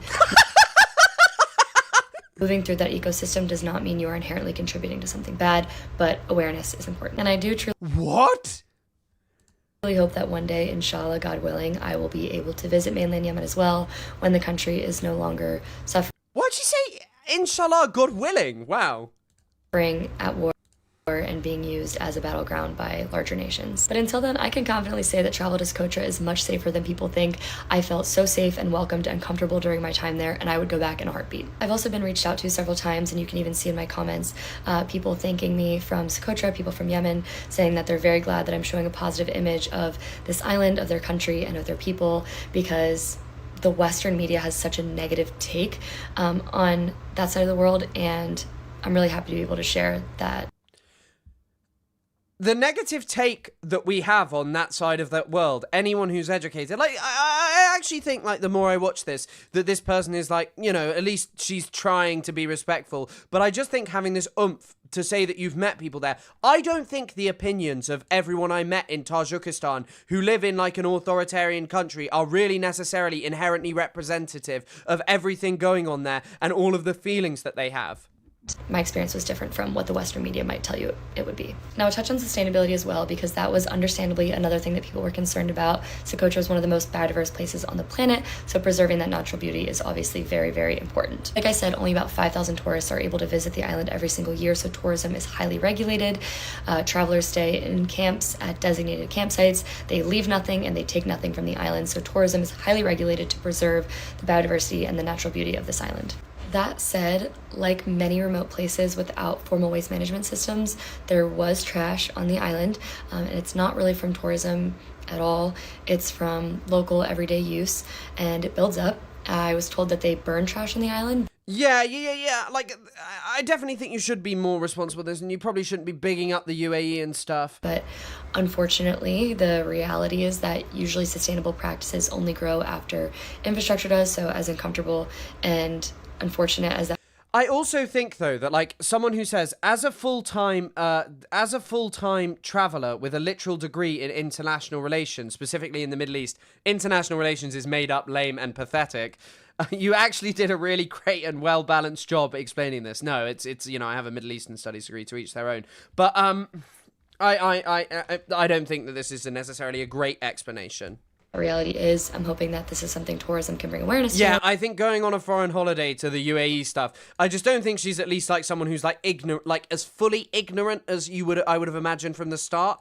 And maybe more sustainable practices can be brought to the island. And finally, no one can go to the island unless you're booked with a vetted and registered local Socotra tour agency, and it's kind of difficult to get there. So if they didn't want you there, you wouldn't be going there. You do need to be safe, because I've heard that some of these local agencies can potentially be scams. I went with the company here at Socotra. They were fabulous and wonderful and amazing. I will tag them below, and if you're interested in going on a trip to Socotra with them, you can reach out to them directly, or you can reach out to Here is Socotra. No, here is Socotra. Oh, fuck off, I keep typing this wrong. Here is Socotra. Here is Socotra. About us.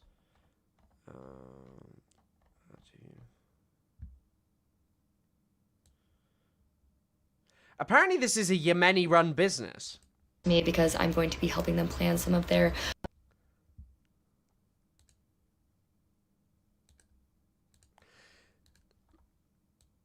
It looks very wonderful. Shout out Yemen and Socotra. But yeah, so today the UAE withdrew from the area, and as part of their withdrawal, apparently their forces tore up the asphalt they had paved in service to the people years ago. Lale Khalili says, such an Israeli thing to do. It is also, by the way, it is also just in part to whitewash the image of the United Arab Emirates. Like, this is what it boils down to. Like, acting, like, that's what this is about. It is about whitewashing the image of the UAE and being like, actually, they're interested in sustainable tourism. Look how responsible they are and all of these things. And it's just like, okay, I don't know, like, you're going to this place and you're basing your opinions around a place that's controlled by the United Arab Emirates, that's a space where the UAE really doesn't care but yeah, apparently they've torn up although this photo says the first or the third, the UAE took a page out of the former British masters by building infrastructure for extraction and then tearing it down as soon as the place costs more than the imperial order makes out of it. That's actually a very good comment. I've met this guy. He's a very nice guy. But yeah.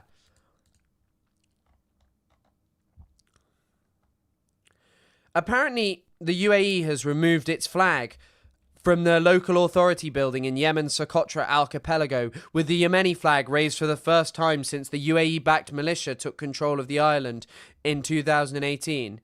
Last night, the UAE-backed Southern Trend ended the daily protests against the Saudi military presence on Socotra, with sit-in outside the Arab Hadibo town, where Saudi forces are based, being lifted. UAE-based Prime Fish Company has announced the suspension of fish purchases and exports from Yemen's Socotra Islands.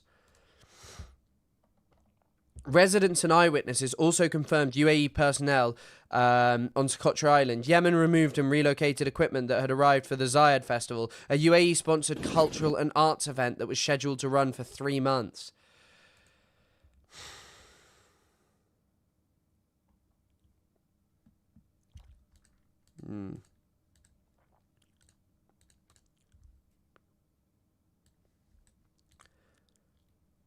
There is apparently the first time the Yemeni flag has been raised.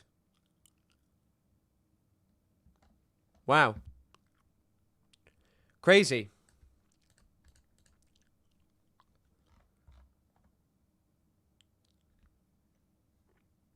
Apparently the same in Aden. This is kind of crazy, by the way. There'll probably be quite major developments around the Houthis. Why did they leave? Because basically, they had backed the Southern Transitionary Council in a major overreach. They had given them weaponry. If you remember a few days ago, Saudi Arabia carried out a bombardment, which didn't really seem to actually destroy much Emirati equipment there, but did threaten them. They've carried out multiple airstrikes, and basically the Southern Transitionary Council, which the UAE had backed for the longest time, and are separatists who want to leave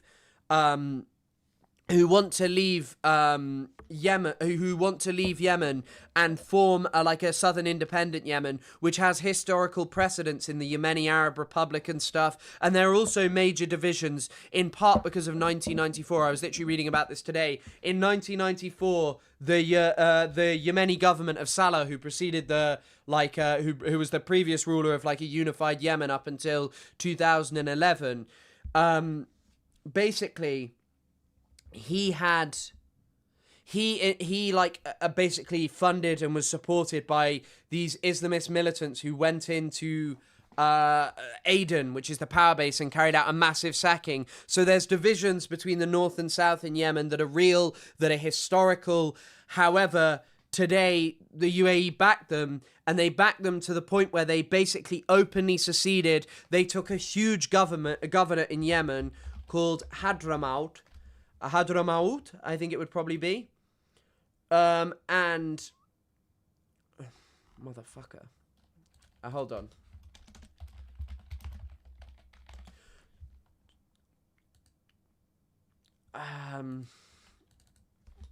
Hadramaut. Hold on, let's try and find. Britannica will have a map. Hold on.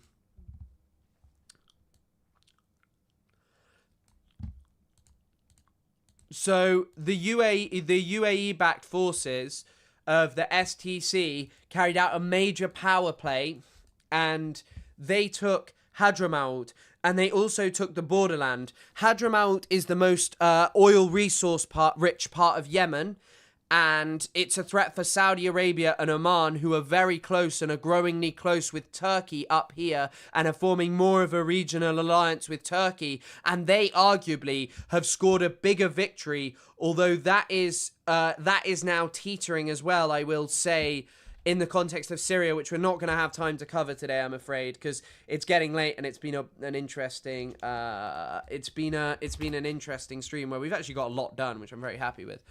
Hadramaut. Okay, thank you. Hadramaut. Thank you. Hadramaut. And this is an important oil-rich center where the Saudis have invested a lot in, and so they were very incensed by, the UAE going in. And also, the reason the UAE wants the south to the reason of Yemen. The reason the UAE wants the south to secede is because it's entirely reliant on, because it would be entirely reliant on them. It would be something that was basically benevolent to them, that owed their military success to them. So it's kind of like this thing of, yeah, it's kind of like basically this thing of like the Saudis didn't want it as well, because if the South had seceded, wait, let me pull up the map by Alden Markey. Okay, this is more helpful. So let's say this is what the UAE had come to control, or the UAE backed, and not knowing that Yemen. So Yemen is now split into two countries. No, after today, Yemen is not split into two countries. It's not split into two countries, basically.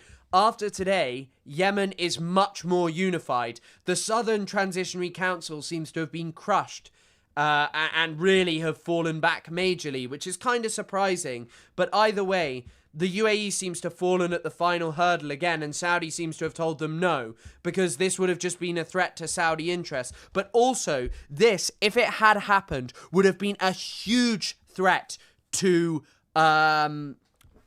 Saudi, because the Houthis would have been empowered. Saudi are currently negotiating with the Houthis. Yemen, the UAE are much more against the Houthis. Saudi wants the Houthis to integrate into a government structure where they still have some power, but it is greatly reduced. And now that this is unified fully under Saudi control, it doesn't mean that they're going to be able to beat the Houthis. They failed. The Saudis actually failed catastrophically to beat the Houthis. If the US through a bombardment can't beat the Houthis, if Israel through a bombardment can't beat the Houthis, Saudi Arabia is not going to beat it through a bombardment. But what they're basically hoping is to force the Houthis into some kind of negotiation. And the reason that they also now definitely cannot beat it in a bombardment is because of the threat that because of the threat that the Houthis pose to Israel. Like, whatever you say, the Houthis bombed Israel multiple times. Riyadh is a lot closer than Tel Aviv. And so, yeah, it seems that the Emirati project is crumbling. But here is where I'm going to end the stream. Alex. Oh, wait. Alex, good to see you. Haven't seen you on TikTok in ages. Yeah, I'm sorry, Alex. I've just kind of focused more on this platform. If you want to still watch, please feel free, but I understand it's not so easy. But this is where I'm focused now, man. Like, it was killing me over there. It was killing me how I was basically forced to, just do things. I wasn't enjoying it, frankly, and I'm really enjoying this. But good to see you as always, Alex. Lovely. And wait, I'll answer one more question. Why are the Houthis strong? The Houthis are very skilled and competent fighters, and Yemeni politics is very divided. But the Houthis have a strong power base over here. Moreover, the appeal of what they did against America and Israel, people who have, there's strong solidarity for Palestine. It isn't some fictitious thing in the Middle East. Middle Easterners generally fucking love Palestine. You may meet a small amount of people who don't, like some Christian right-wingers, but not even all in Lebanon who feel nothing positive about Palestine, and also some other people in Lebanon who don't love Palestine. But on the whole, people really support it. So the Houthis have only increased their legitimacy, but it's basically the military threat that they pose to Saudi Arabia and the fact that they can destroy an oil field. But yeah, I'm going to call it there. And by the way, they have done that. But I'm going to call it there. Thank you all for being here. Once again, if anyone wants to donate, there's the Discord link, and please join, and it'll take you to a donations page, and there's also a link if anyone wants to. But yeah, I hope you have a lovely day. And by the way, just to close up, Alex, yeah, I mean, if you can't get on here, don't stress, but don't stress. But I much prefer it as a platform, and it's way more viable to do as a job. But thank you again. I'll see you guys next week. There probably won't be a stream this weekend, but there will be an episode of No Politic here. Check that shit out.